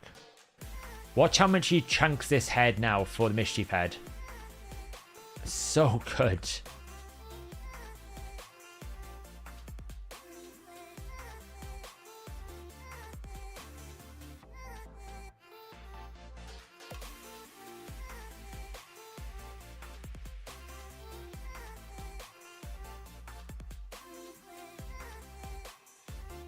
Swear, I hope I have Provoke available. Yeah, nice. Yeah, I'll check it now. GB.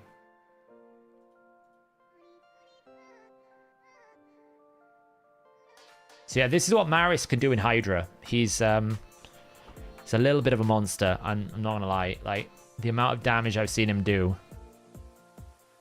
Even his A1 is really good for Hydra. But I do think Slayer is just, like, so good on him. More than anyone else. I feel like Slayer, for him, really puts him on another level of strength.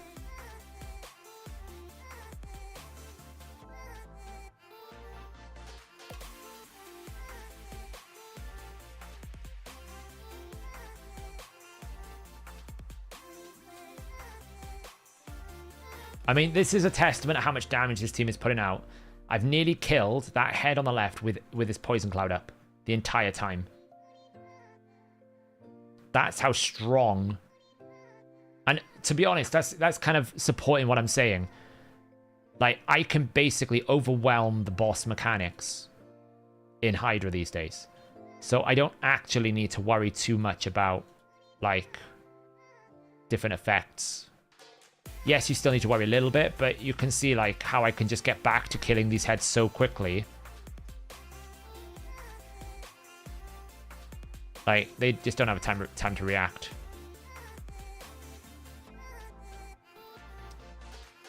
I'm going to run to boss turn 50 so we can see how much damage it'll do. Oh, good. We could test this again.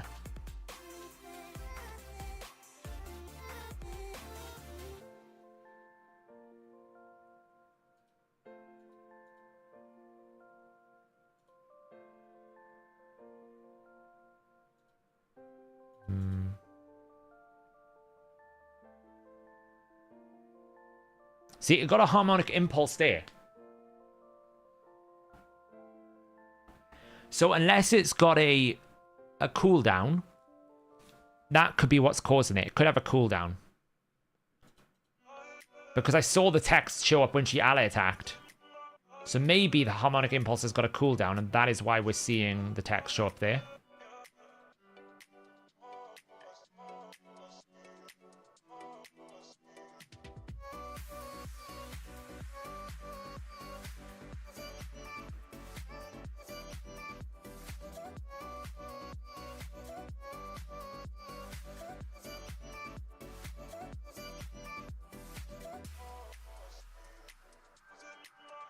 So I definitely saw the text at one point, but then it doesn't go in anymore. Yeah, the live arena missions are hard. See, I didn't get it that time. So it must have a cooldown. I'll have a look now. This is brutal we're testing. No more fear. Lovely.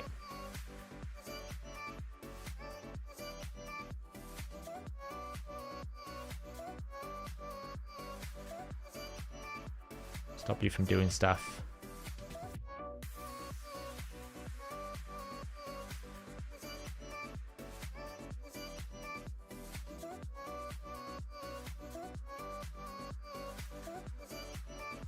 Yeah, make sure you keep all of your impulse and all of your zeal pieces. Got a lot of poisons on me here, which is kind of annoying. I should have her A2 back in a moment.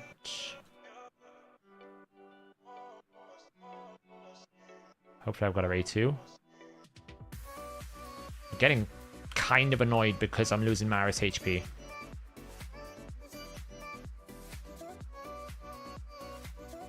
I need Marius to take a turn here.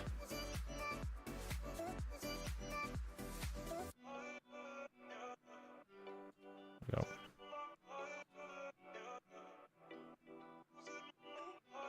He's taking a lot of poisons. I think she's ahead of him, though. Come on. I hate this heal reduction thing. If I take an extra turn, he's dead, right?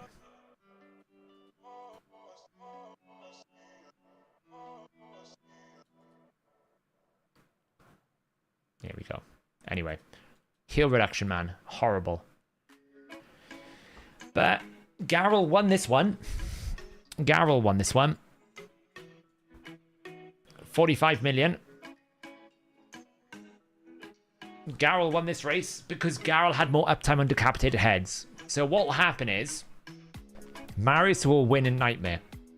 Enemy max HP is higher, harder to kill the heads, and it's more challenging to keep the heads decapitated. The lower difficulty we go, the more he loses, the more someone like Garrel will win. Because Garrel has more uptime on decapitated heads, isn't restricted by enemy max HP, and will do more damage. This is with bugged Slayer set as well. When Slayer set is unbugged, hopefully it'll be even more. Hopefully this will do even more. But, you know, this is why I kind of want to try and get this team down a difficulty tier to really enhance Garrel. And Marius is just really good at pumping through heads really quickly. You know, he's basically like Newt, but on steroids, so... But I'm not keeping that for obvious different reasons because we're tanking this week, so... have I done all my quests today? No, I haven't. Look. Need to fight in Tag Team Arena. What was that quest? Fight in Tag Team Arena with a team of a single file. Yes, fine.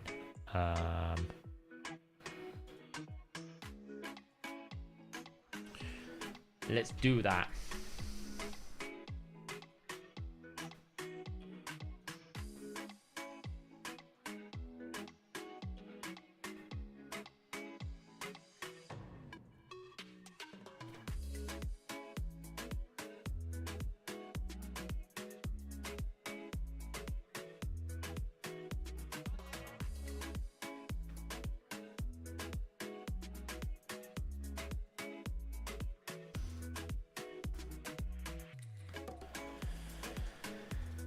You can't get a second Marius, my friend.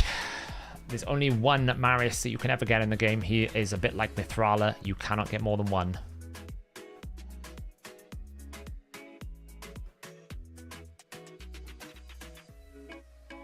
Sorry to be the bearer of bad news.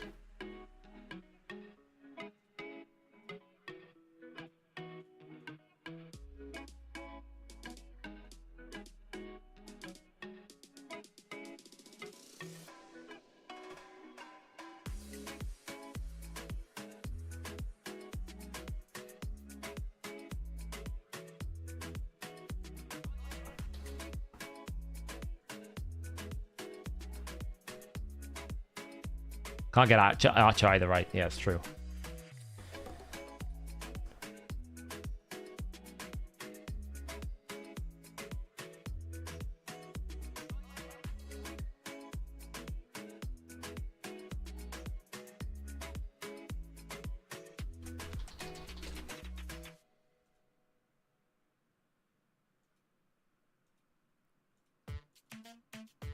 You found the perfect counter. What's that? Let's go here. Have I tested Quintus? I will show you where my Quintus is right now.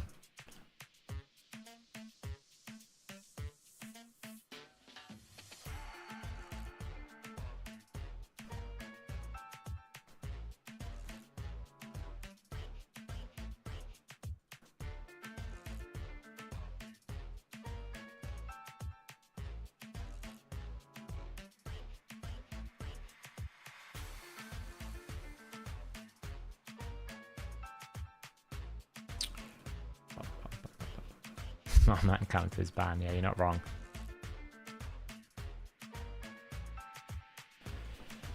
You were not wrong there.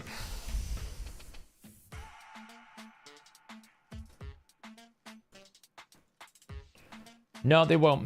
You think they've never done it for Romantu? They've never done it for Mithral, and they've never really done it for Lydia. They're exclusives. They're exclusives that everyone could get, but they are in essence exclusive. Just gotta finish off these dailies here.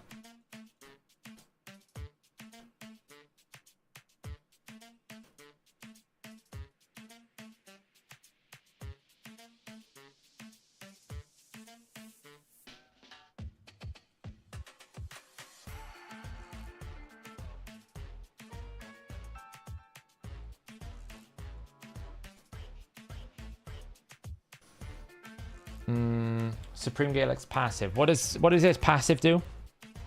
I don't know off the top of my head. I'll have to check.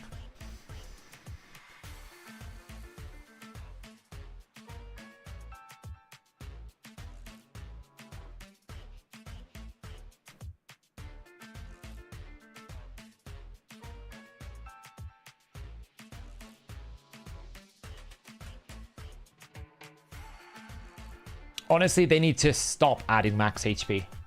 And whenever the champion receives a fair, true fair, then fully heals the champion across the next turn. I mean, yes.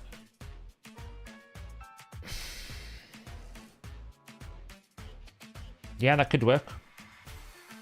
It's whether or not he has anything in the rest of his kit that's going to be able to allow you to do anything with that, though, right? So, yeah, it's cool he gets a turn, but does he do anything with his turn, would be my question. Because if he doesn't, well, then it's not very useful, is it?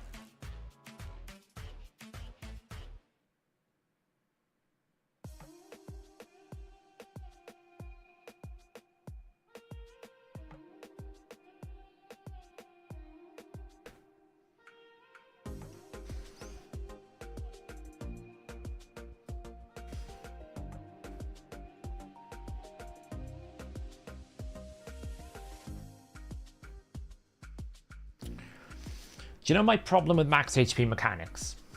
My problem with max HP mechanics are, it's almost like it's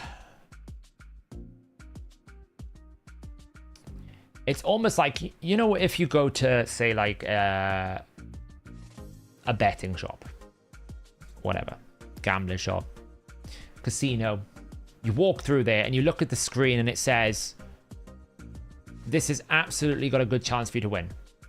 Maybe it says to you, like, you've got a 2-in-1 chance. You know, the odds are in your favor. And you put $5 down. And you lose your money. That, to me, is what enemy max HP is in terms of design. It's always going to get you... You're always going to lose when you think you're going to win. Because what you're going to do with max HP is either you're going to design it in such a way that it's incredibly overpowered, which is Newt, Marius, right? They're incredibly overpowered. Or you're going to make it so underwhelming that you'd rather just bring direct damage. I've seen a few games, like Dragon have done this, and I think a few other games have done it, where they basically say it's enemy max HP, but it's limited by how much of attack you've got. But I'm like, well, surely then you just bring in an attack multiplier. You know what I mean? It's like, no matter what you do with enemy max HP, you're always creating a negative environment to balance it. I just don't think you should ever have it. I don't think the game needs it. Like, what value is there? Because essentially what you're doing is you're allowing me to kill bosses really easy. Because what you then have to do is scale the bosses so high to stop enemy max HP being a factor that you make it so that normal damage dealers can't do much against bosses, which means then you have to bring enemy max HP. So now you've just reinforced the need to have one thing. And if you just never had it to begin with, that would be the solution, right? If you just never had it, you never have to worry about that problem. But that's just my thing, so.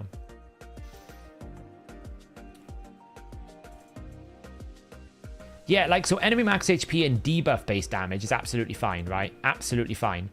Enemy max HP and debuff damage is absolutely fine. I have no problem with that. Like, poisons, burns, like, splash damage. It's when you put it on abilities is when it becomes incredibly overpowered. And it's almost like you're asking to basically be put in a situation in which you can't balance the game. Just encouraging it. And that to me is where I'm like, you probably shouldn't do that. But here's the thing, Ryan. This is what I'm trying to say. If max HP wasn't in the game, they would be able to balance the game around the reality that you don't need max HP. The problem is they're balancing the game around the fact that there is max HP, which is why, for example, they put such hard caps on things like turn meter control and damage and max HP caps on bosses, because if they didn't, there would be no challenge in the game. So I know what you're saying, Ryan. Yes, but this is like the consequence of balance. It's almost like saying, well, I can't compete in Arena unless I have the power of a mythical champion. It's like, well, would you need the power of a mythical champion if you didn't need to beat Taras? So like, there's always like, well, because of this, then this. It's never just a case of you take one thing away and then it doesn't work. Because you never know, right? You would balance the game around it, which is why I never quite enjoyed the response to Trunda, which is like, well, if we ban Trunda in Hydra, what use is she? I'm like, well, why don't you just rebalance Trunda to be useful in Arena again? Is that not a lever that a developer can pull? I want this champion to be good. I remake the champion to be good. It's not that hard. It's kind of like a cheap way of saying I don't want to do the work. Oh, is there a third one? I'll have a look now.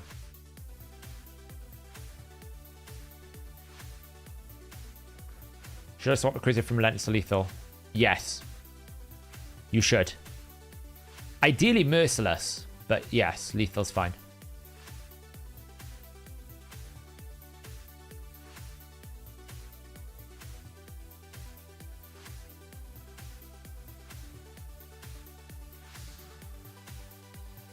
But it's like Iron Twins, for example, they had to add so many things to its passive to stop you doing what you do to Ice Golem, like poisons and burns and stuff. And the reason why you do that is because the passive is so obnoxious, you have no choice, right? So I'm like, if you didn't make the passive so obnoxious, then there would be more options. Like, that's a game design decision. You've chosen to do that, and then your solution is really overpowered stuff. Which is fine if that's what you want to do, but I personally just don't think max HP is a lever that's very exciting. It's too easy, you know? Because I think what you got to remember about enemy max HP is if Hydra's cap didn't exist, then it would be really easy for people like Acrizia to hit cap.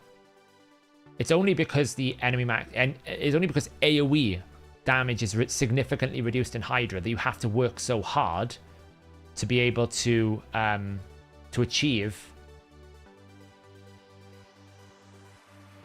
a good outcome. You have to work really hard because of the enemy max HP, the enemy AoE caps. If you didn't have that, there's nothing in the game that can stop an enemy max HP. There really isn't. And you don't even need to build that much. You can just build a bit of crit damage. So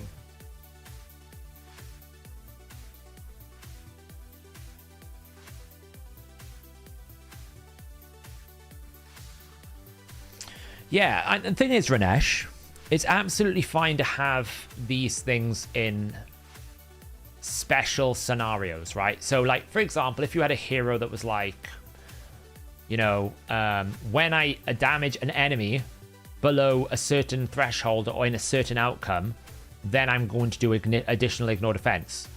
Because you can counter that, right? I can bring someone to counter that. What can you bring to counter someone who does 2 damage? Like Jorgid. You can't really counter Jorgid because Stone Skin doesn't work against him, defense doesn't work against him, health won't work against him. Like, there is nothing you can do other than reaction. That's probably the only thing that you can do to protect Jorgid. I really need to find a fast Agreth team. Maybe I should just bring my boss killing team. Let's see.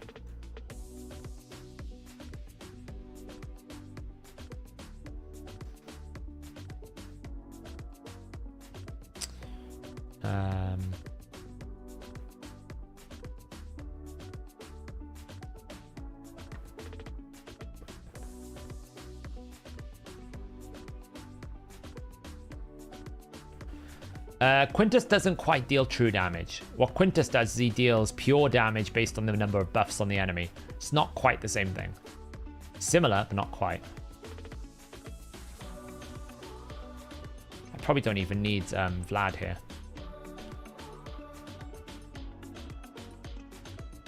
Yeah, you can cheese it with Paragon.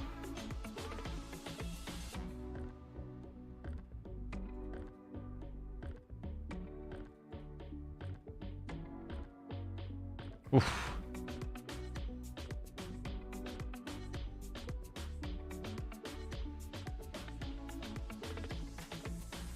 Apparently we're not doing lots of damage here.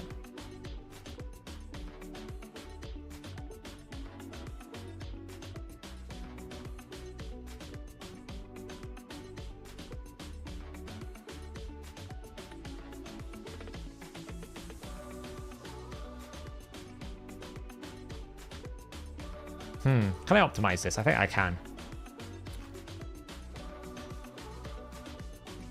So we're going to bring...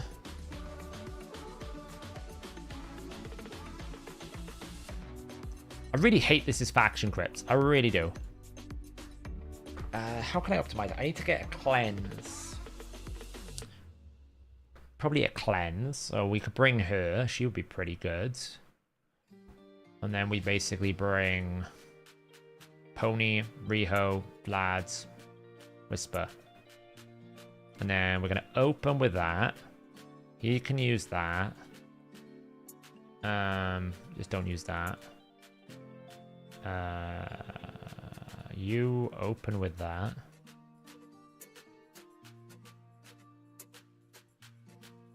You open. Oh, actually. Better still. Better still. Not you.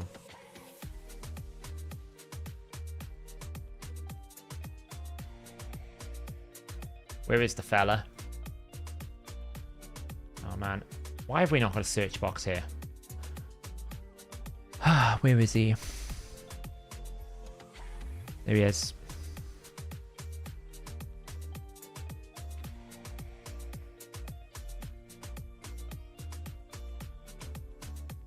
I'm on round 3. What am I doing? Second. First, don't use. First. Second. Open. First. Second. First. Second. Don't use. Don't use. Scartorsis is my my go-to option for Whisper these days. Sets her up really nicely.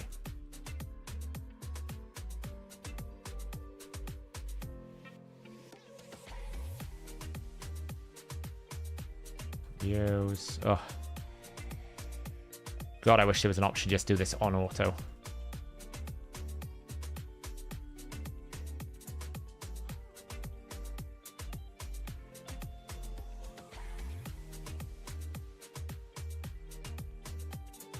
All right, let's see how this works. So what the plan is with this is to use Scartosis' Cleanse, right? This will fully cleanse and fully turn me to control everyone. So we're going to use Scartosis' Cleanse. Then we're going to use Riho's A2 with Newt A3 Max, Marius A3 Max, and finish off with Whisper. That's the plan. Let's see if it works. So we can pretty much kill this wave with just a bit of AoE. Doesn't really matter. And then we get to here. Oh yeah, I need to do Centranus, thank you. Doesn't need to be bucked, because he will only need to use it once. See? Unfortunately, Whisper's just a bit too fast. If he was a bit faster than Whisper, it could work. Because that should go up then.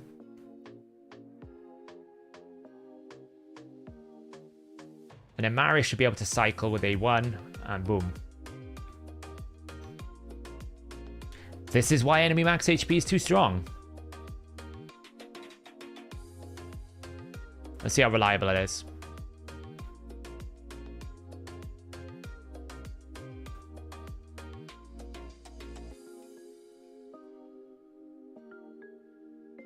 Oh, that's a lot of healing. That is a lot of healing. I mean, this is a good example to show people. Cleanse, max HP, A2, burn, bomb, bomb, nuke, boost, blessed bash. Gross. This is GV's team.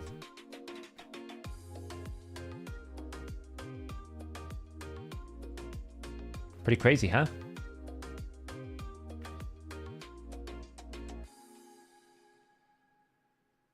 Marius doing 337. Senna, 19.5 million healing. Whoa.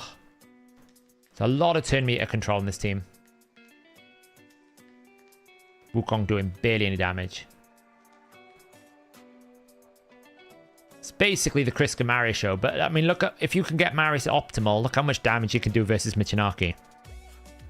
He's not even at 4-star yet. That's the big break point for this Marius, is 4-star. When he gets to 4-star, it just goes crazy.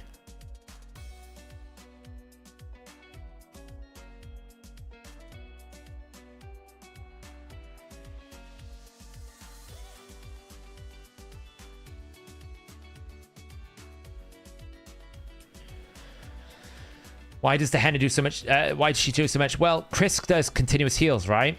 And she does continuous heals, and like, you know, because he gets crit damage, Jason.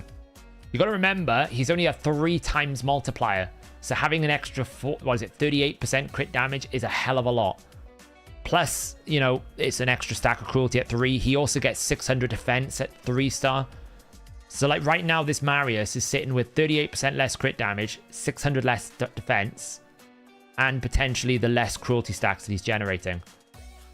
Cruelty is less important because Michinaki's doing it, but he can... The thing about Marius is he can knock cruelty out very, very, very fast in Slayer. And this is a 9 out of 9 Slayer. So potentially he can get to maximum stacks in like 1 or 2 hits with Slayer in Marius. It's very strong. It is incredibly, incredibly strong.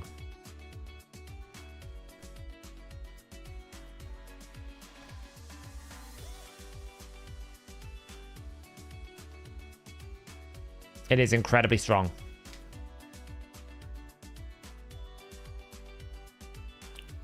And it's the same with Michinaki. Michinaki's missing 40%, 38% crit damage. 3-star and 4-star is very big for defense-based champions. 4-star and 2-star is very big for attack-based champions. And 5-star is big for the blessing. 5 and 6-star.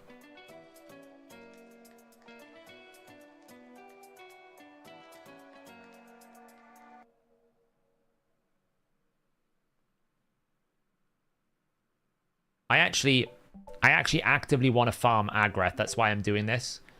Because I would like more Affinity Breaker sets now. I feel like Affinity Breaker's on the rise.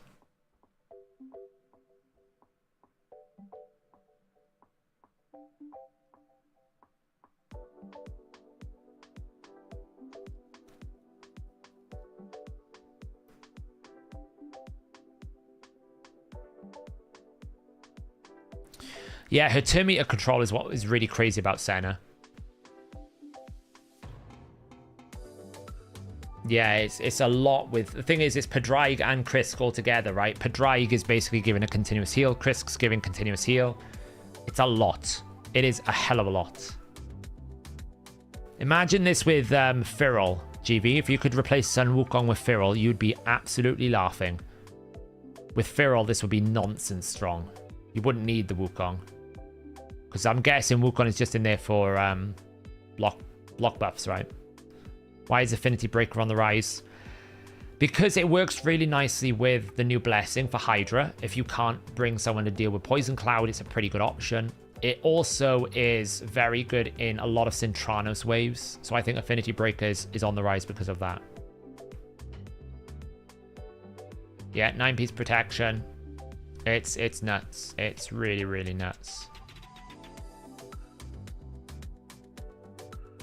240 is a good break point. We undead. That's a pretty good, like 240, 250 is a great break point. If you want her in arena, faster though. Arena like 260 ideally, minimum. But it depends where you are in arena. I'm talking like gold live arena. If you're in silver, 240 is probably enough.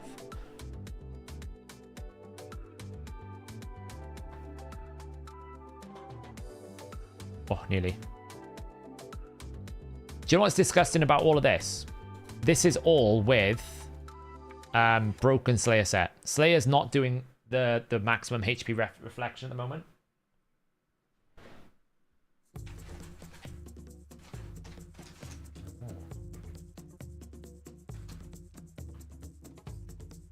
So Slayer at the moment is still doing incorrect values.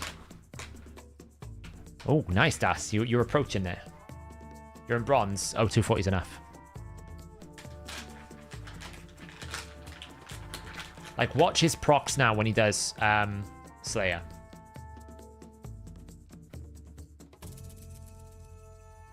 Slow it down.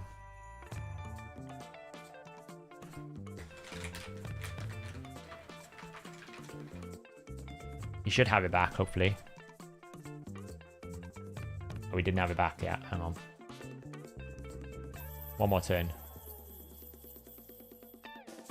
Right, watch his procs now. If it procs. See what I mean? 423. It should be doing 700. So right now, he's doing 300,000 less per hit. So if you imagine right now in Hydra, because of the way the Slayer is programmed, that 337 million we looked at could be like 50 to 60 million short of what it should be doing because the set is broken. The set is not working properly. So it's significantly lower than what it should be.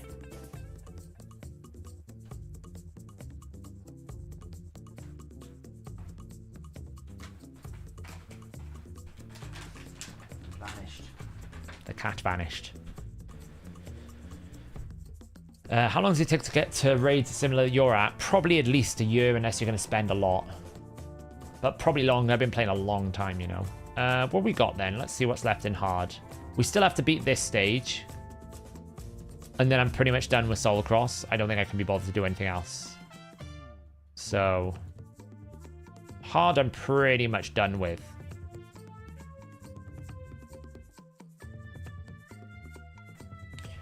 Yeah, like I might try to push all of the next rotation. I just can't be bothered with this one. I haven't got the patience to this month. Just so I can get it done in one go, you know.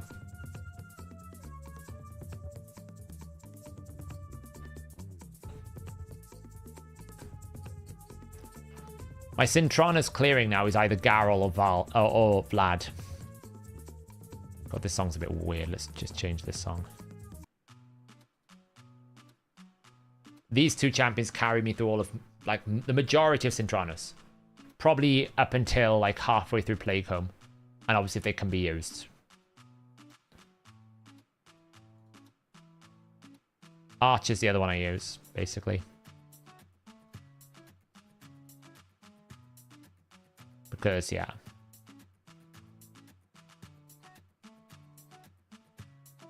Yeah, that's what I said. If you're going to pay Wenzel, you're going to have to buy to catch up with me.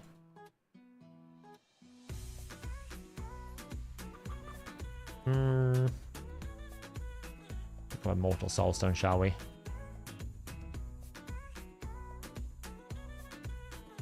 Probably duo it with these two. How much gems do you need to get gem from all the fusion? It depends how much you prepared, right? If you need shards or whatnot, but 1,000 is not bad. You should be okay with that. You'll get a lot in the fusion, right? You will get quite a bit.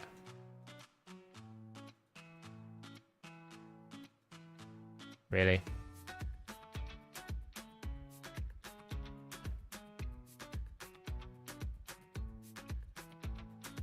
Yeah, I wouldn't recommend you try to buy to catch up for me. Oh, that looks annoying. I don't want to do that. That looks annoying. I don't want to do that. This one's fine. How much do you have to pay? I don't know. I've stopped using that word. I keep getting shouted at, apparently, because apparently I ruin everyone's fun.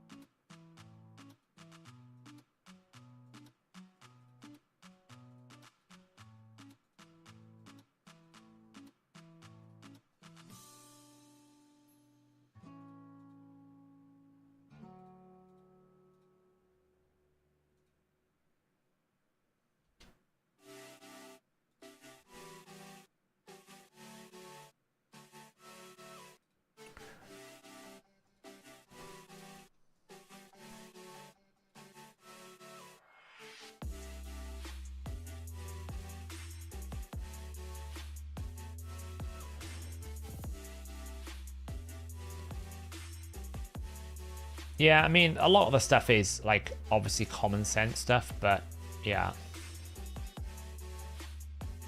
I mean, I get it. I understood the Wick spell argument. Nobody cares about Clan Boss anymore. I get it. It's a shame, but I get it.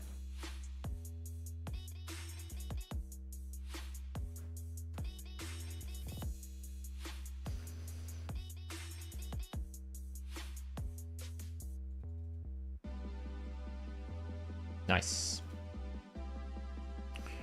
What's this? That looks annoying. What about this? That does look annoying as well.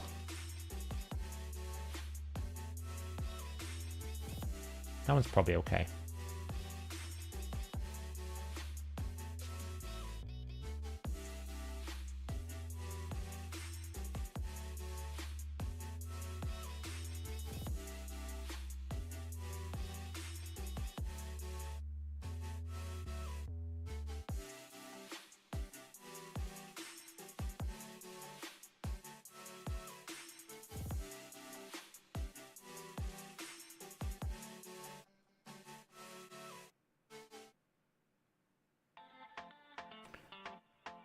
Not seeing anything new about the login champion.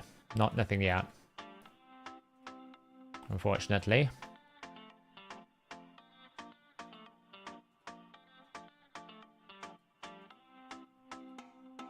Back to back. What we got here?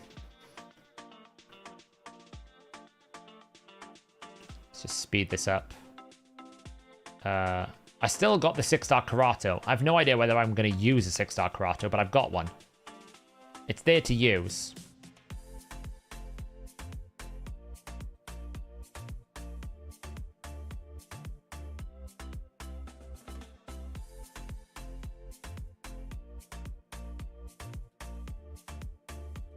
So I'm multitasking at the same time. Sorry, guys. It's day one of Dragon 8. It's stressful. I've got lots of things I need to do.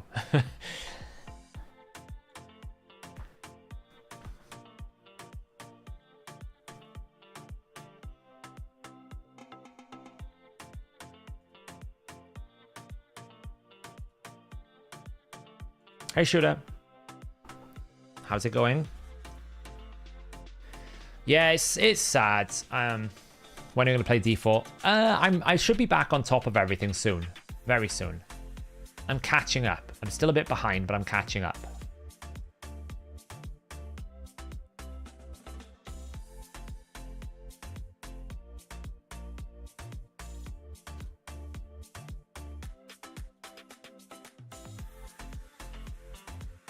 Yeah, the only thing that puts me off Karato is I don't have Yumiko.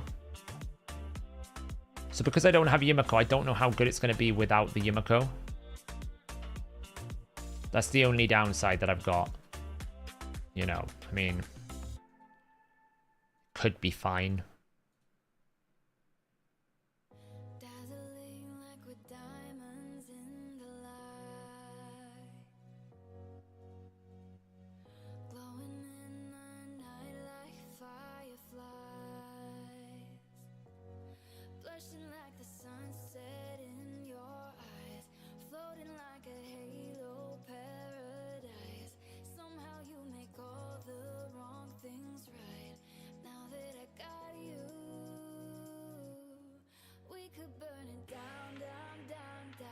Karato hits super hard. Yeah, well, that's what I've been hearing as well. Like, he does hit really quite a lot, so maybe, you know, it's a good thing, but I have to see, I guess. I've got him there ready to use, basically. I just haven't decided what I want to do with him yet.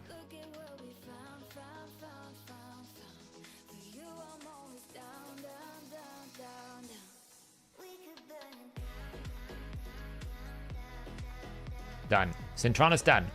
I'm avoiding these 1 hour things like a plague because honestly, I literally just don't want to get spammed with notifications. That's where I'm at with this. I just don't want to get spammed with notifications, so I'm staying away from it.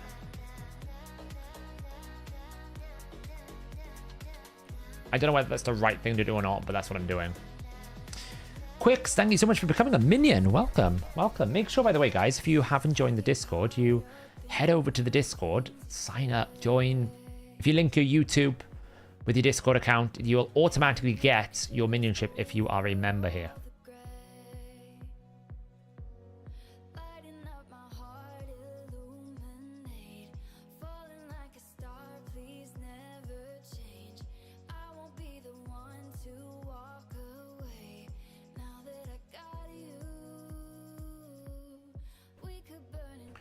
Right, I can leave that go. Let's see if that does success. But yeah, I've been avoiding these like the plague because they just spam you. It's really annoying.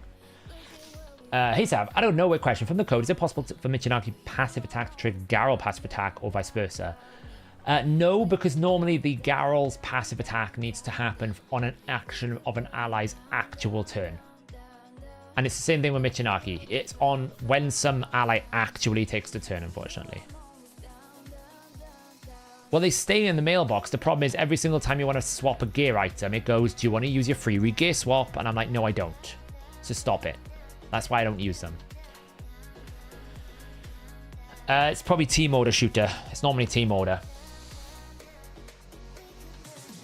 Have you addressed the Shinny accusations? I have. I didn't want to make any sort of video about it because ultimately, like, I didn't know he was doing something. Should I have known he was doing something? Maybe. Should I have asked? Maybe. Honestly, I just thought he was helping us gather information to ensure that, you know, the optimizer wasn't the cause of the failure. I wasn't doing anything malicious. I certainly wasn't holding out so that, like, Hell Hades can make a video for 20 seconds of the picture. Right? I certainly wasn't doing that. Because I'll be honest, why would I? Like, what would I gain from that? Like, you know, I think he misinterprets what we meant by in-depth investigations. We investigated our tools in-depth for hours. The team and myself and Hell Hades and Fiction, in conjunction with people who had been affected, sending us their user IDs to make sure that they weren't affected. We were checking the optimizer and the tools to make sure that we weren't at fault. Yes, we didn't spend hours investigating a mobile app.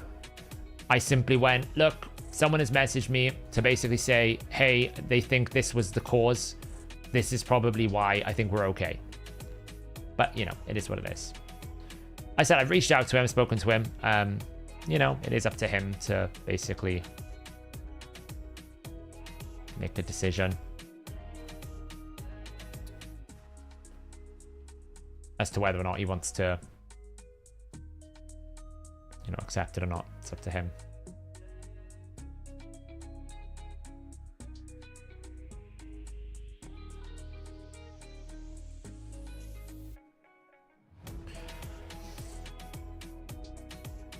Why don't you get the free regearing tokens right before using them? To be honest, I don't think I'm ever going to use those tokens. I'll just wait for the free regear month, you know? Ethelyn, what? Ethelyn the useless? I don't know. When I read his kit, I was just like, is he just useless, you know? He just doesn't do anything. He's probably does better. He's probably better than I give him credit for. When I read his kit, I was just disappointed. Like, the fact it only works on specific types and things. I was like, this is annoying. Best Incarnate Blessing. Probably something like Polymorph or like Temporal Chains. Like, as a defensive tank. That's probably the best. Yeah, well, every month we're still going to get the free regearing, right? I think every month of a rotation, we will get free regearing. I don't think they're going to do away with that. They said that. You know?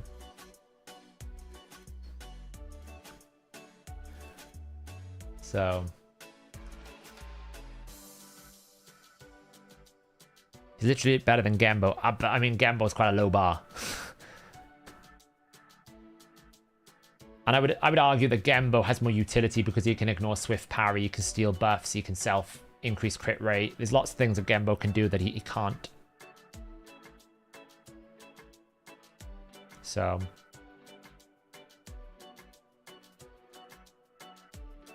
you know, and to be fair, like, I'm not saying I should, like, I'm innocent of all charges. I probably should have checked before sharing anything that he was okay with me checking. But in my defense, I get plenty of DMs every single day. I'm doing lots of different things. Like, I'm not able to envisage what other people are doing content on. Like, how am I meant to know that someone is talking to player about doing a video that they're working? I don't know these things. You know, if there was something in the direct message to me that was somewhat, you know, what's the word? If there was something in there that was, like, obviously confidential. Like, so for example, if one of my wonderful community here sent me a message, say, hey, I did this team. Have you checked it out? I think it's really good. I'm enjoying it, blah, blah, blah, blah. Happy, you know, do you want to use it in a video? That I'm not going to go and say, hey, look at my team that I built. Because logically I wouldn't. Because it's actually a team, it's actually content, it's actually something someone has built. But if someone just sends me a message saying, hey, I think this might be the problem, like, you know, in the video, had I used it, I probably would have said, oh, you know, blah, blah, blah, blah, blah. But I think if you've got to give Hell Hades a bit of credit here, he's probably thinking, well, I'll use it as reference, but I won't get anyone in trouble. Probably is where his mindset is. Like, he probably was like, I don't, you know, it's not any maliciousness here. It's on the screen for 20 seconds. He was just saying, look, there are these bots and apps around that probably do it. Should he probably have, like, hidden the URL? Yeah, I mean, you could basically play a game of ifs and buts for the rest of the eternity. Fundamentally speaking, what was our intent? Just to make sure that everyone can use the optimizer without getting banned, so...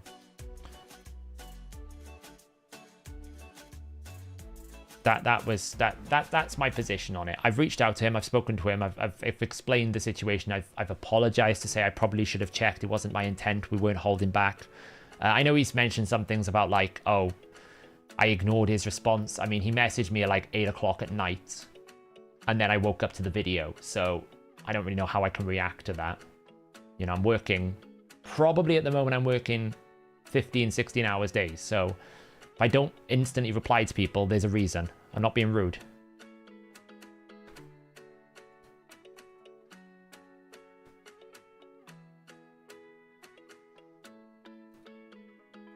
I like to think, as a creator, my track record is pretty good at making sure that everyone that has developed content for this game gets a good, reasonable shout out. You know, there's been instances in the past when I did perma-taunt. I had no idea that Bronco had been doing videos on perma-taunt, but in the next video I was like, oh yeah, I forgot to shout out Bronco was doing these videos. I had no idea. If you want auto perma-taunt teams, go check out Bronco's channel. He's been doing a fair chunk of work on that. I feel like my track record should give me a bit of grace here to say, you know, there was no malicious intent, but there you go. That is the end of it. I mean, it is what it is. Such is the life that we live in, that we must have drama. I really don't know what to spend my 5,000 energy on. I've been sitting here thinking about it for days.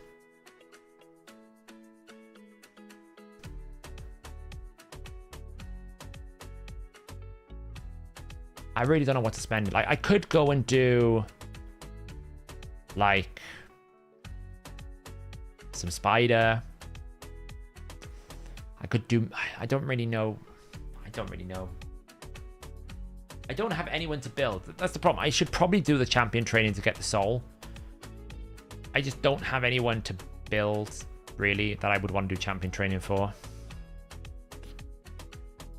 I just don't care for the soul. I'll probably just get the 3-star. Maybe...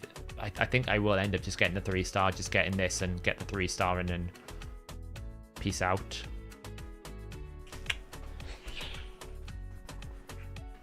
I could just hoard it up, but I mean, there is a point where hoard it, like I can't hoard it to the next fusion. The next fusion is not going to be until like probably another week or two. I'd lose about half of what energy I've got right now if I held it. It wouldn't be worth it. I do need silver, you're not wrong. Yeah, hoarding is wasteful.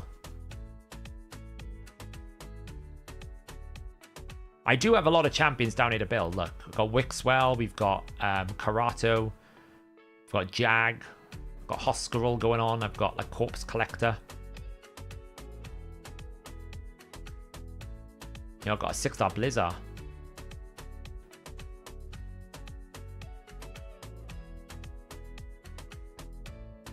I don't know. I'm on the fence about it. I really am. I really am. In terms of what I spend it on. I need to, like, right now, this is very close, but not quite there.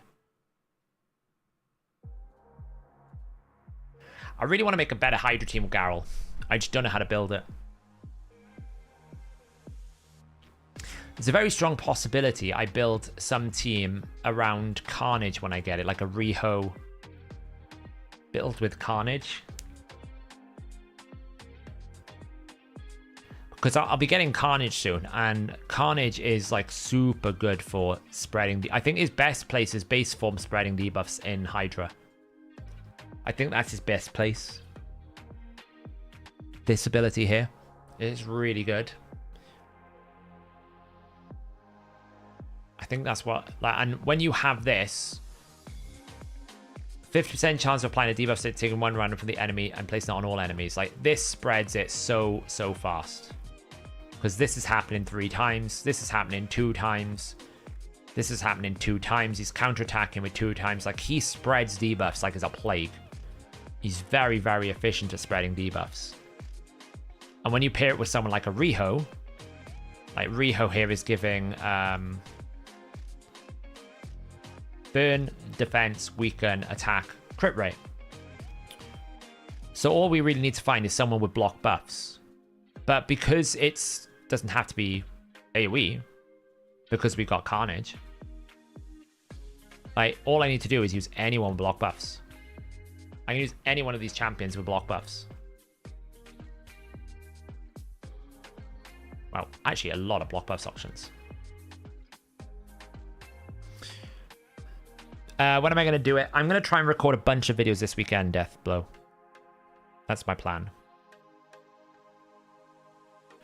Yeah, Simon, I think YST's done a video on Feral. I'm sure he has. Let me check.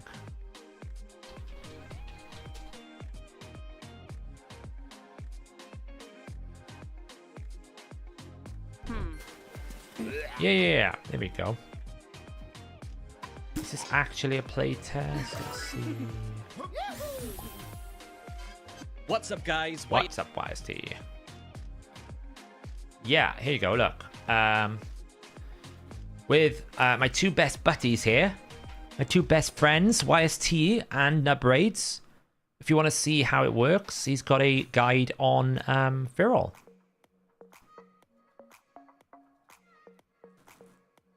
I mean, we could absolutely use a Fenax in Hydra.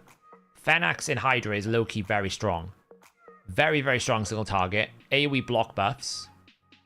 It's an option.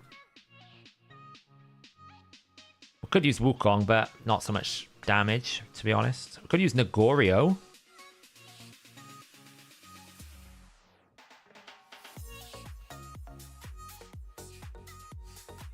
Nagorio is an interesting shout. Hits really hard.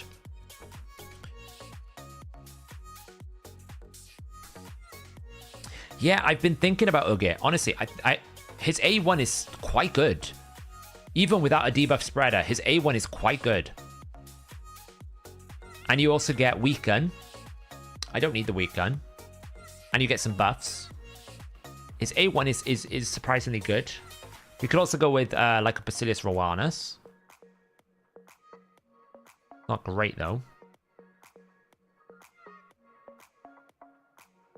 And see, this is my problem, right? This is my problem. There is just not enough block buff champions in the game. Like, if I think about it, how many are rare? Not many there. What about epic?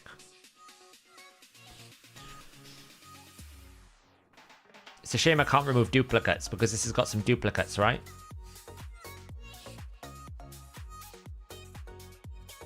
But it's not many. And a lot of these are like Wuji, extremely low health. So we always end up with Ugo. I could use Luria, hits really hard. Ooh, Franox. Ooh, that's who I should use, Franox. That's a good shout.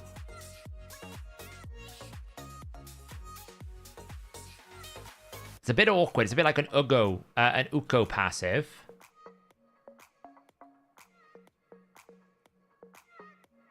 It's a bit of an Uko passive, but Franox.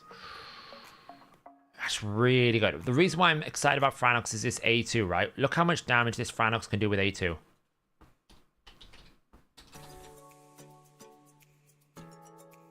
I mean, she's got a terrible build, but it'll do for this test. Like, if I actually do a min-max build here, right?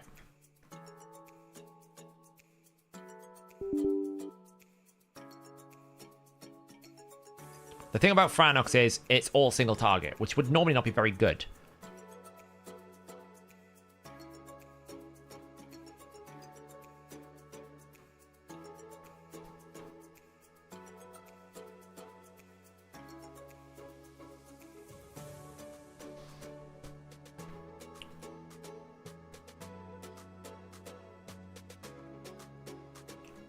You find Franox here, right?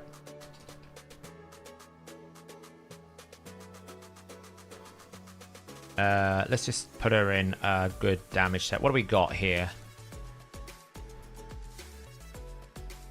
Have we got any, like, special sets? So we could put her in Merciless. It's not exactly the best pieces, but... It's a shame there's actually a really good Slayer piece in here, but I don't have a use for it. So we could put her in a bit of Merciless. It would help if I went 9. If I could get 9 pieces of Merciless, it would help. I mean, let's have a look. Let's see what this does. Maybe it's worth blowing some Chaos Ore here. Crit damage. Ooh. Attack. Oh, well, we'll take it. We'll take it. That's worth it. Crit damage. Oh, yeah, boy. Okay, well, we're not gonna take it to 15 because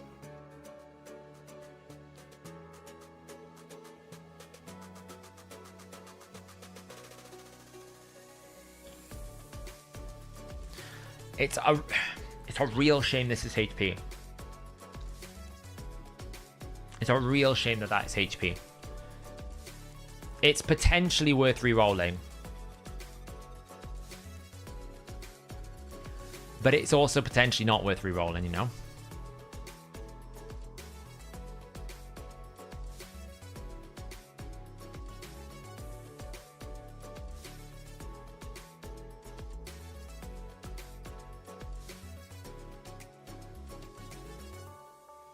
So the question then becomes, after we've looked at that, do we have Night Revenants in here? In my wonderful collection of largely, you know, probably mostly useless stuff that I will sell that I just haven't had time to go through. There's a Supersonic.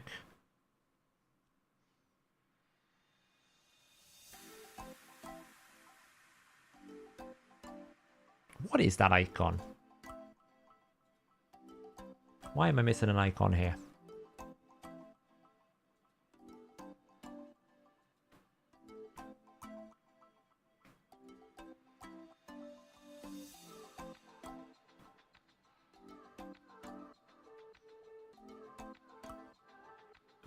Dwarves Stone Skin apparently is the wrong name. Let's make a little note of that little error.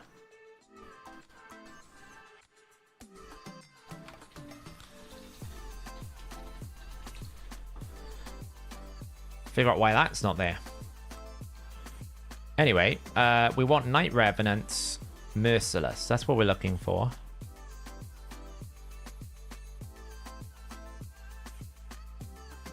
Yes, you can flame me in chat for having a really poorly managed inbox. At this point, it's my artifact inventory space as much as anything else. There's a stone skin. We're not after stone skin though. We're after Merciless. Merciless. That's stone skin. That's protection.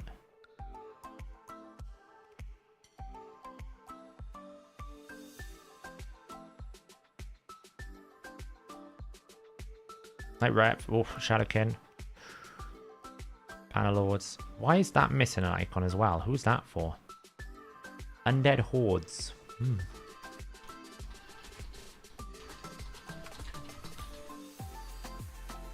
I need to add the blessing icons as well, so you're gonna do for future videos going over all these new 9-piece sets and why would use them. Yeah, I did the supersonic. I need to do the rest of them.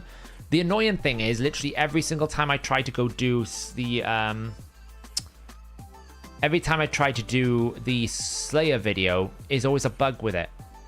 So every time I like plan a window to record it, it always ends up me having to wait until they fix the bug because I don't want to release a video if I know that it's going to be out of date the moment I record it.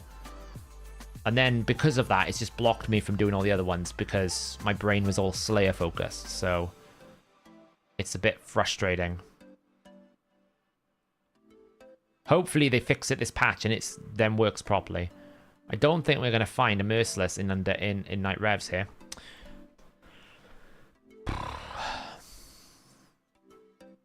I mean, this one's worth re-rolling because it's so poor. It went the other way.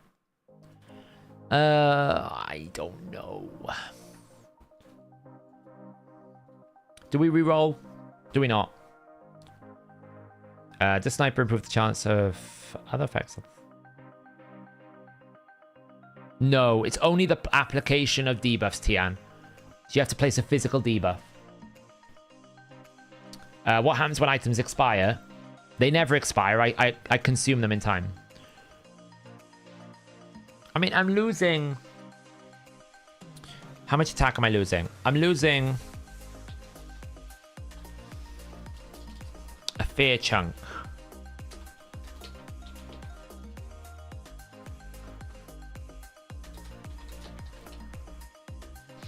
So the 17% is giving me about 239 attack.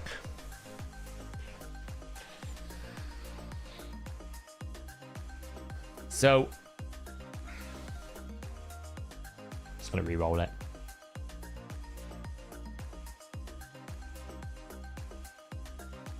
I mean, it's probably a better banner. It's probably a better banner. It's not better for what I need it for, but it's probably a better banner. The only thing is, I just can't do anything with... I mean, I suppose I can build 4 pieces around it. It's fine. Right, I can build 4 pieces around it. It's not the end of the world. So hard to get 9 pieces of... I don't think I've got a single champion and 9 pieces of Merciless, but I can go 6 pieces. 6 pieces is still worth it. And then we're going to go for a really good attack ring. Can we just stop? Thank you. That's pretty good. And then we're going to go for an attack banner.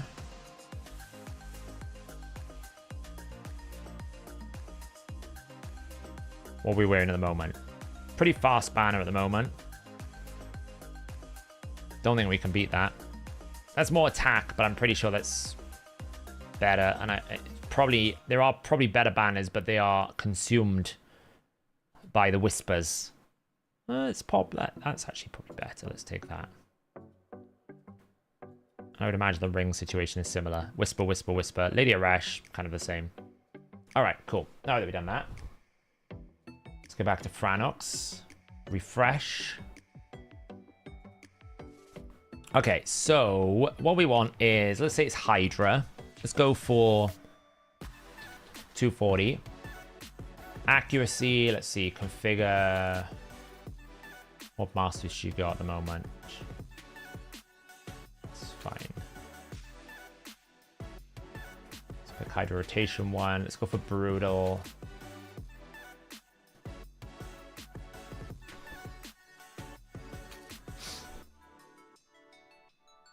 So we need to be about 260 accuracy, give or take. So we'll just go 300 accuracy. It's always a good break point.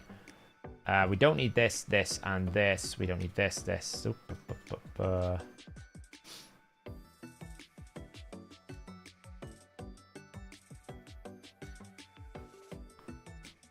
Okay, cool. I don't want it to have reflex. I don't want it to have Slayer. I do want 6 pieces of Merciless. Merciless 6. And then Cruel. Actually, just. I think. Can I get 1 Cruel? No, I can't.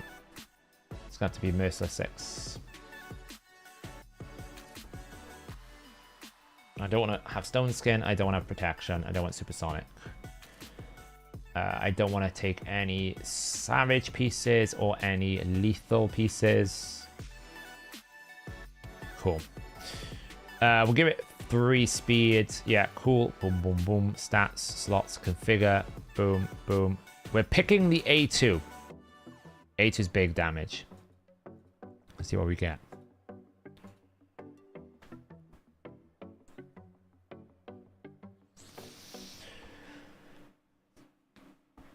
Oh, it's got a big pool of options.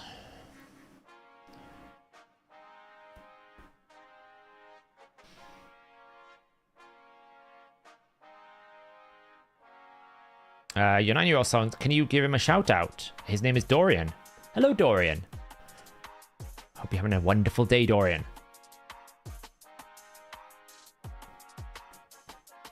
Gotta keep it PG friendly. There are children watching.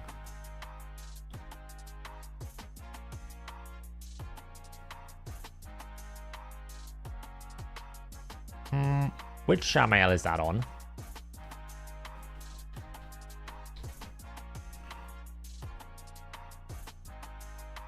Why is it not? Why is it recommended to take that off Shamael? Shamael's locked.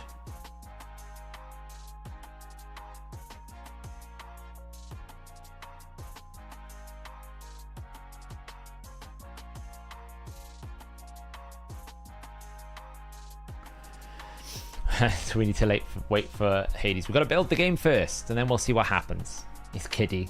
No problem, David. No problem. How do you beat Amius? I one-shot in this one, so I don't really know. You know, I don't really know.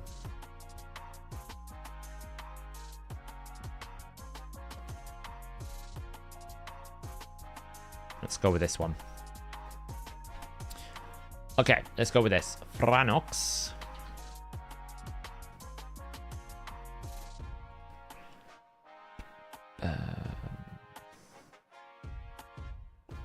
I'm going to be out of space, so... Is any of this stuff any good? No. That one's okay.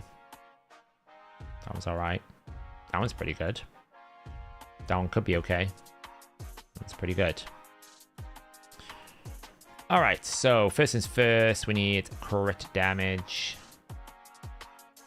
in Merciless.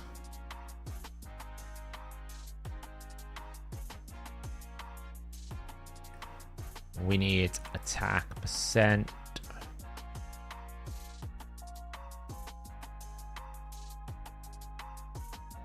I mean, it won't be maxed out gear, but it's good enough for us to get a bit of an idea of how much damage she can really do.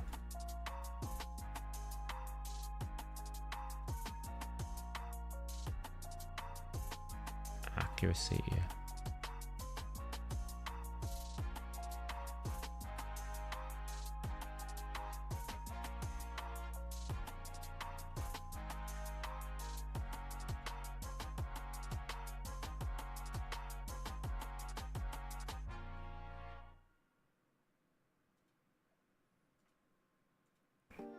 And then this last piece is on Varl the Destroyer.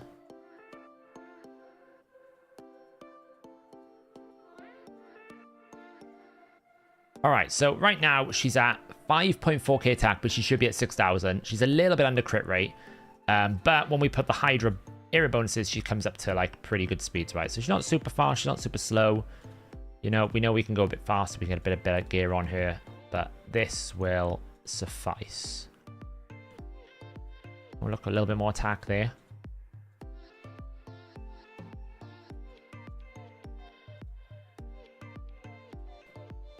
Not the best. Attack. Okay, well, not the best.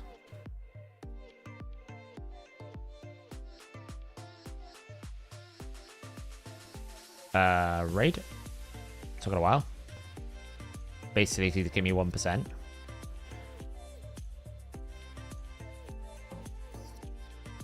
So yeah, there's a lot of growth here, right? So right now she's at like 296, 242, 5.4k. It could go higher. Let's check out what she can do. So let's put her into hard for now. Let's take out Garrel. Let's bring in Franox. One of these. There she is. All right, let's just kill some head. Let's see what kind of damage she can do, and we'll compare it to Michinaki as well.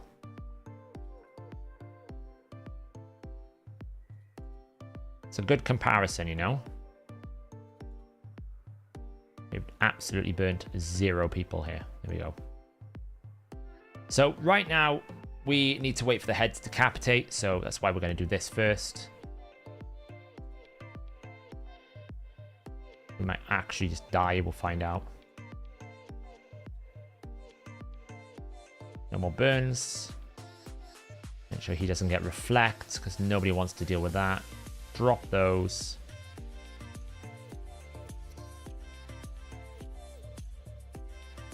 Yes. Nobody really cares.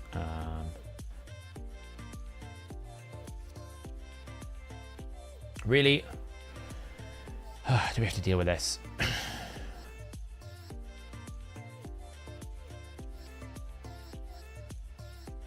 Drop to meter.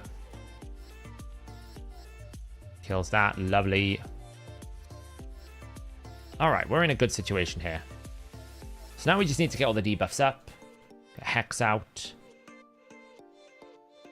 Lovely. Okay, cool. So, we know how much Michinaki can do. We're going to hit this Mischief Head here. Okay. He's got increased defense. Got everything he needs, so it's a good test. So he does about 634,000, and he's full-blooded. You know, that's kind of like full damage here. Got a bit of AoE. Okay, so what this does will inflict 100% more damage against enemies. So effectively, I think the multiplier is like a 4.5. It becomes like a 9.2. It's a massive bonus to the multiplier. It's like a 4.7, I think it is. Let's see how much damage this can do. 1.4 million. That just did 1.4 million.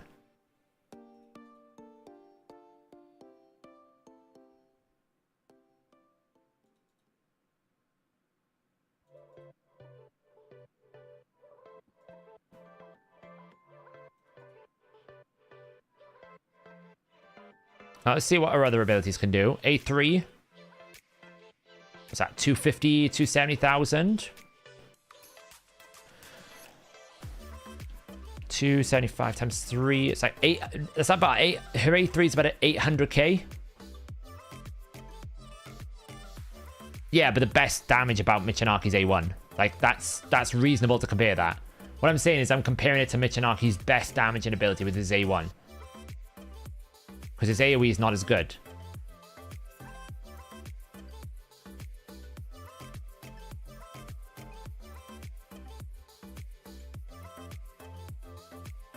$1.3 million. So it could actually be a really good option to use with the Carnage setup as another damage dealer. I'm pretty sure that is more damage than what Fenax can do.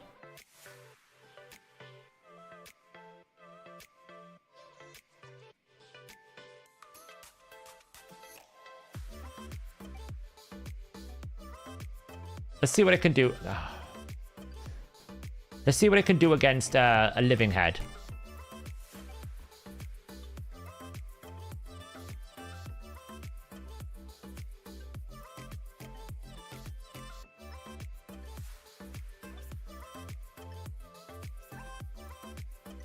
Let's see what it can do against the living head. So, A1, we got all our buffs. A1 is about 212,000. Ooh.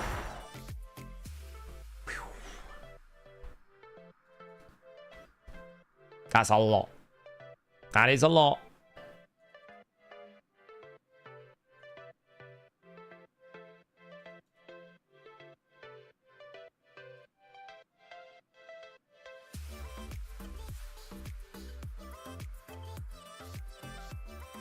I think she actually might be a viable option.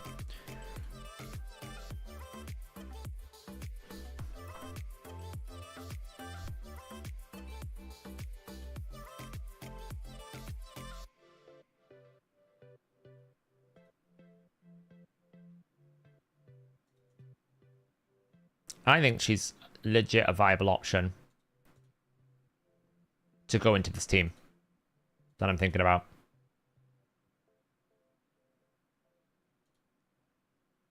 A1's about 500,000. The A1 is serviceable. You know, the A1 is good enough as well.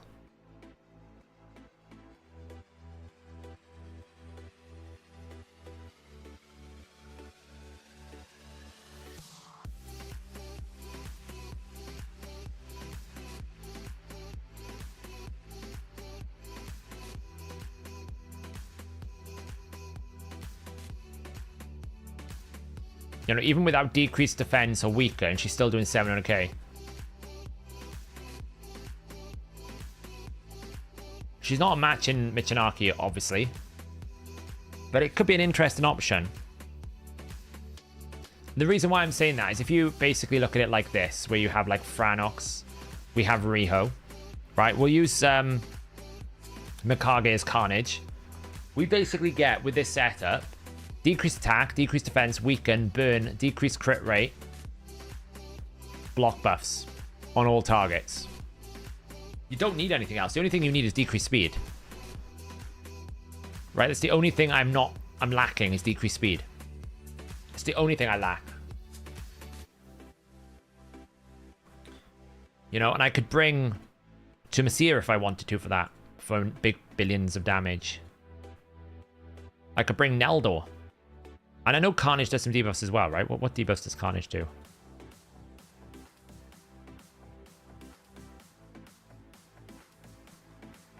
Let's see. Block passive, block active, seal. No, nothing good on his base. Nothing good on his base. I'm curious. I don't know if I will. His debuff spreading is very, very, very, very, very good. When I tested him, I was very impressed with how much he could basically throw debuffs around, right? If you had this setup with Franox, right? If you had this setup with Franox, there would not be a need to bring any other debuffer. It's just whether or not then having to bring a decreased speed. Like, you could have that as someone like a Necmo.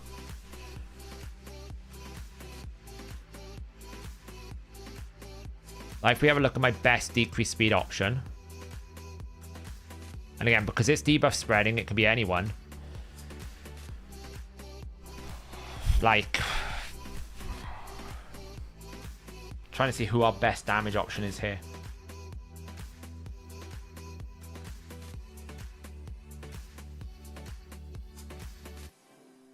It's probably Archer still. because Archer just does a lot of damage, right? You bring, basically, if you bring this, and let's just assume that Mikage is Carnage. I have every debuff and effect I require. Of everything. Literally everything. The owl? What does the owl bring? She's down here somewhere.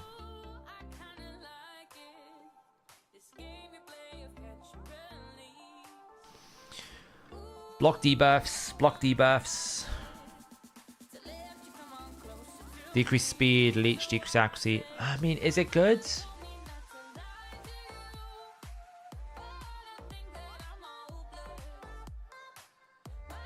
I mean, I get leech.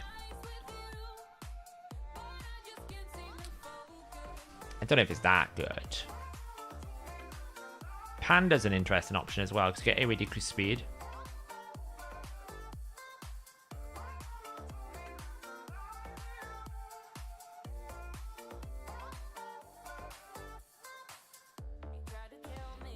Yeah.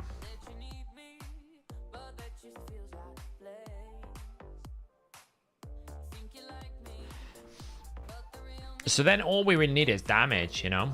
You can basically put whatever you want. It can be like Michinaki, it can be Garl, it can be... Like, I'd probably go Garl, Mikage, Carnage. If I'm being honest. And of course, like, there's still Airstrid sitting in my vault. There's my Quintus sitting in the vault. So I've still got those two that I could pull out if I wanted to. Right? She would give me increased speed, increased attack, decreased speed, weaken. Airstrid would probably fit the team best. Because I also get a bit of healing. We've also got Quintus. Don't really know if he'd fit in the team. He can do a lot of damage. He can do an awful lot of damage. But I would say Airstrid is probably a better fit for that team if I was to bring anyone other than Mikage. But Mikage kind of replaces her. And the reason why I say kind of replaces her, because I don't need the weaken and I get increased attack. With increased crit damage with increased attack. So, I don't know. I'm curious. That's my plan anyway. Is to basically try and get Trunda up to Nightmare so that I can have a bit of fun with my Hydra teams rather than feeling like I'm trying to force a Nightmare team. I'd much rather try and get like some sort of fun team at the thing, you know. But we'll see. No increased speed. No, you're not wrong. But I could find increased speed from anywhere really. So, hey Saf, if I run Double Duchess on Amius, does it further reduce the area damage? I think it only applies once. Let me double check. It's a very good question. I think it's a unique passive. I could be wrong though. Let me double check.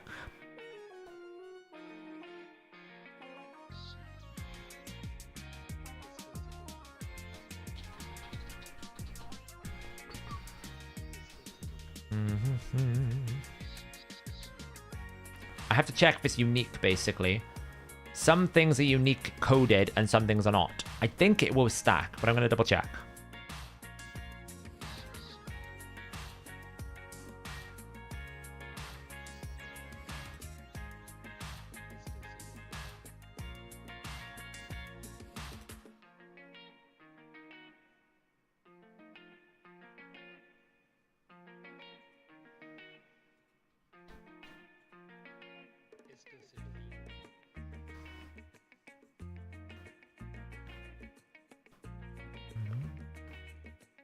It's unique.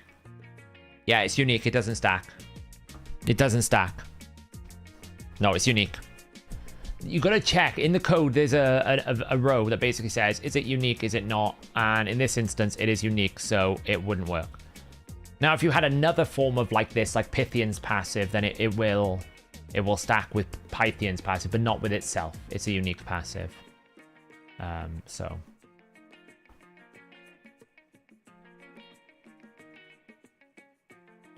But yeah, generally, by the way, Amius's AoE is not what you need to worry about. It's the single target nuke that's the scariest thing about Amius. That's what will kill you. If anything kills you, that it'll be the single target nuke. So, yeah, so I mean, I could pull out Airstrid. I'm just always nervous about pulling champions out of this summoning portal now because I don't have any more Doom Tower champions and I don't have Quintus anymore. So I'm out of... This is what I've got if I ever need it for a champion chase. And it's always nice to have an emergency fund for a champion chase in the future. But yeah, I don't really know. I'll be honest, I'm not exactly motivated to do this Dragon Turn attack tournament. I should do my arena tokens though, right?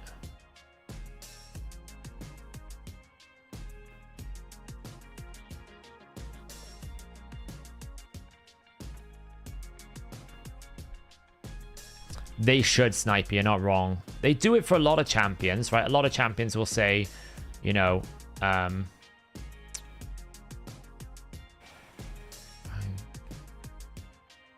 lot of champions will say like,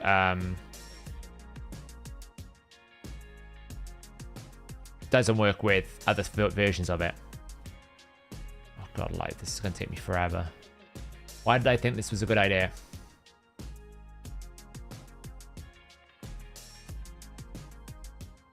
Oh, I'm gonna be feared now. Where's the enfeeble? Seriously. Oh my god.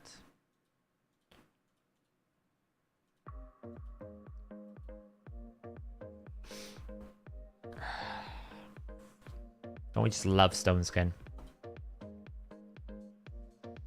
It's about 2,400 energy, I think it is. I don't know how many runs that is in detail, but that's how much energy it is.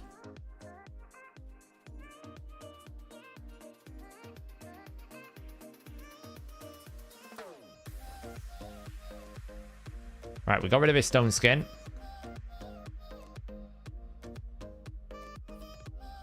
It's horrible, this.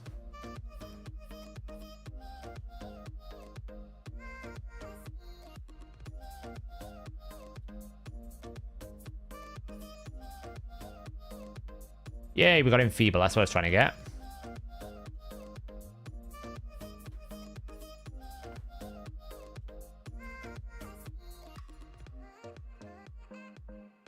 There we go.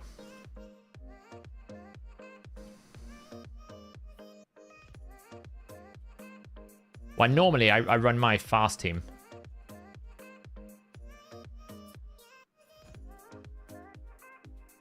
Should be good now.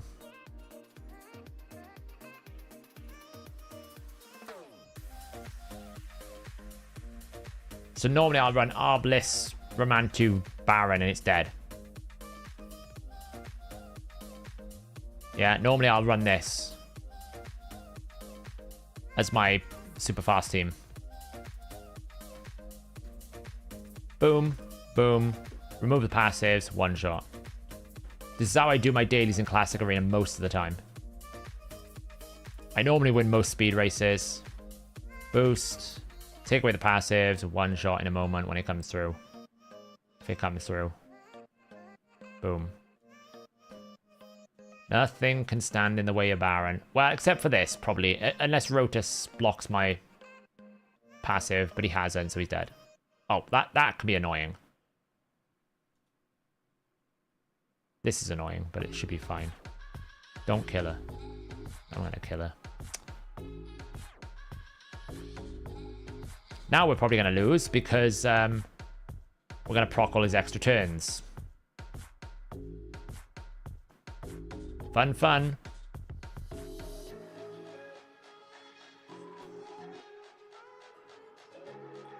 Fun, fun. Swift parry. Fun, fun. Fun, fun.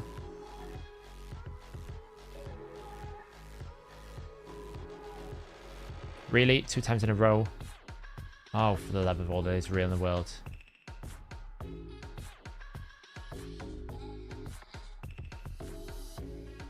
Oh, thank God.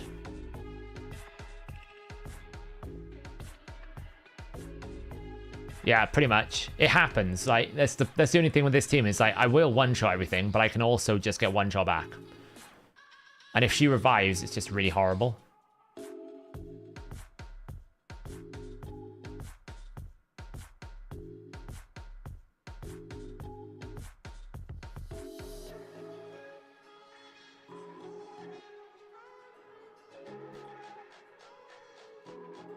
The best thing about Marius is this.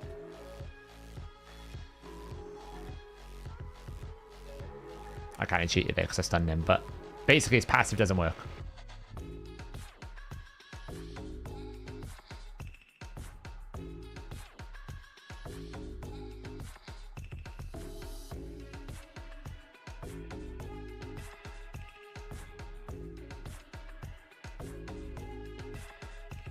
Okay, boost, boost. Take away the passives. Doom. Let's get rid of any shields. Oh, I should have probably A1'd there, actually. Let's not let you have a turn. Okay, that's annoying. He's legit gonna kill me. He's gonna legit kill me. Really? Really? Really? No. Okay, one down. One down. Wow. This is annoying, this team. I mean, it is and it isn't because, well, the power of buff reduction. It's a very clever team. What he's trying to do, he's trying to use Ambassador Lethalin to force you to attack the Morty Macabre. It's a clever team. Doesn't work, though.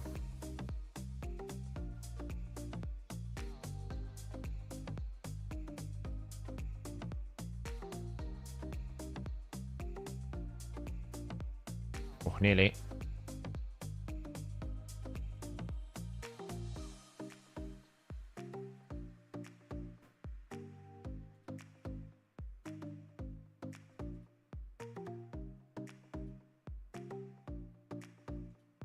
Uh-oh. Am I going to get to Rust? Probably not. Dude's going to do a lot to get to Rust.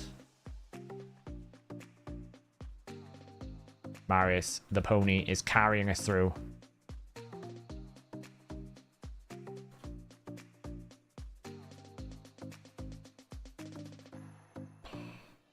It should be fine. Strip the buffs. We almost got rid of it. Let's just kill him. Alright, don't beat the pony up. Oh god. Pony's down. The question is, can we actually turn me to control him? Probably.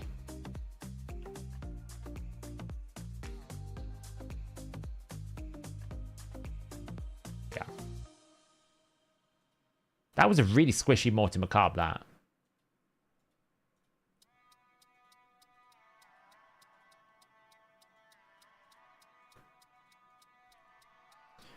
Clarification of what?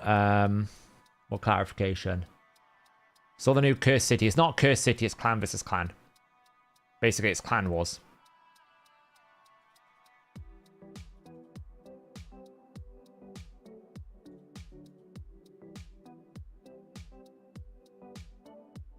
Evil Eye. The disgusting thing about Evil Eye is if multiple enemies have Evil Eye, it stacks. So it basically means he'll get like 3 attacks if 3 people have Evil Eye on his A1. It's horrible to fight.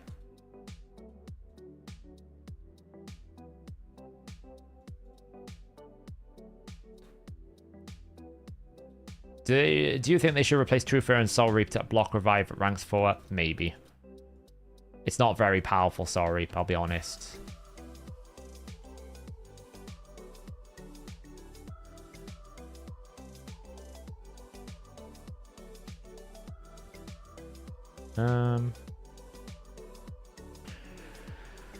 Yeah, siege defense mechanic, exactly that. Yeah, that's probably what they're going to do.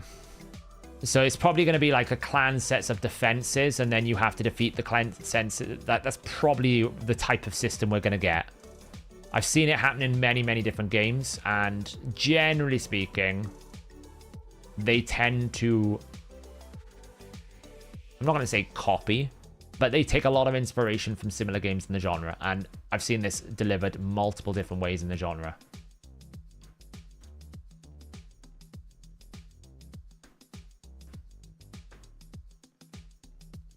It should be fun. I mean, it could be fun. The only risk you have with these systems is, do you make it... Like, do you create a system that is effectively...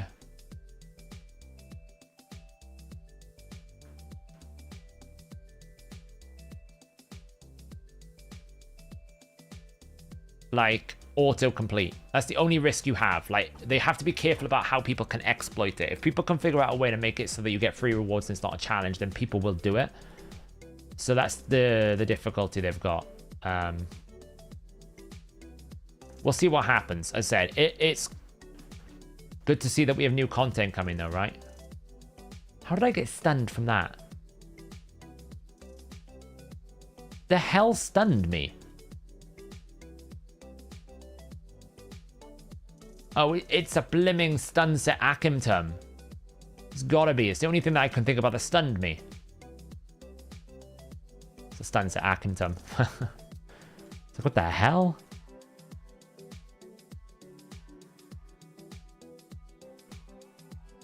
Hey, Ruinous.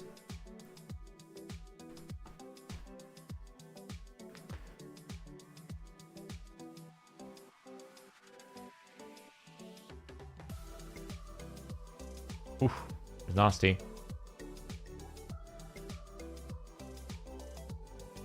And Cora's down.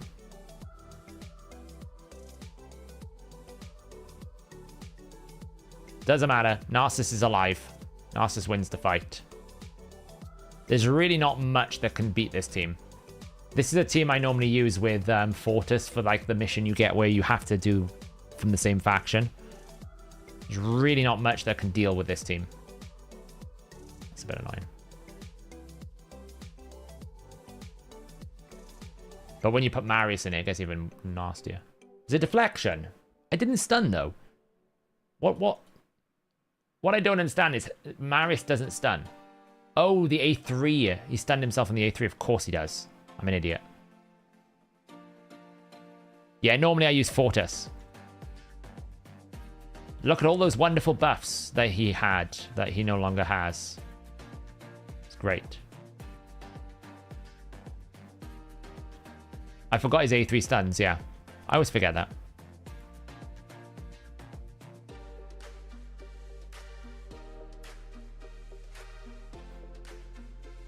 We're gonna chorus.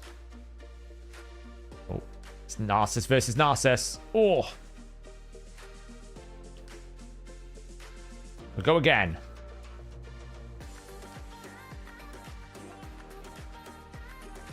My Narcissus wins the fight. Technically, Marius wins. Narcissus really didn't contribute much, but you know.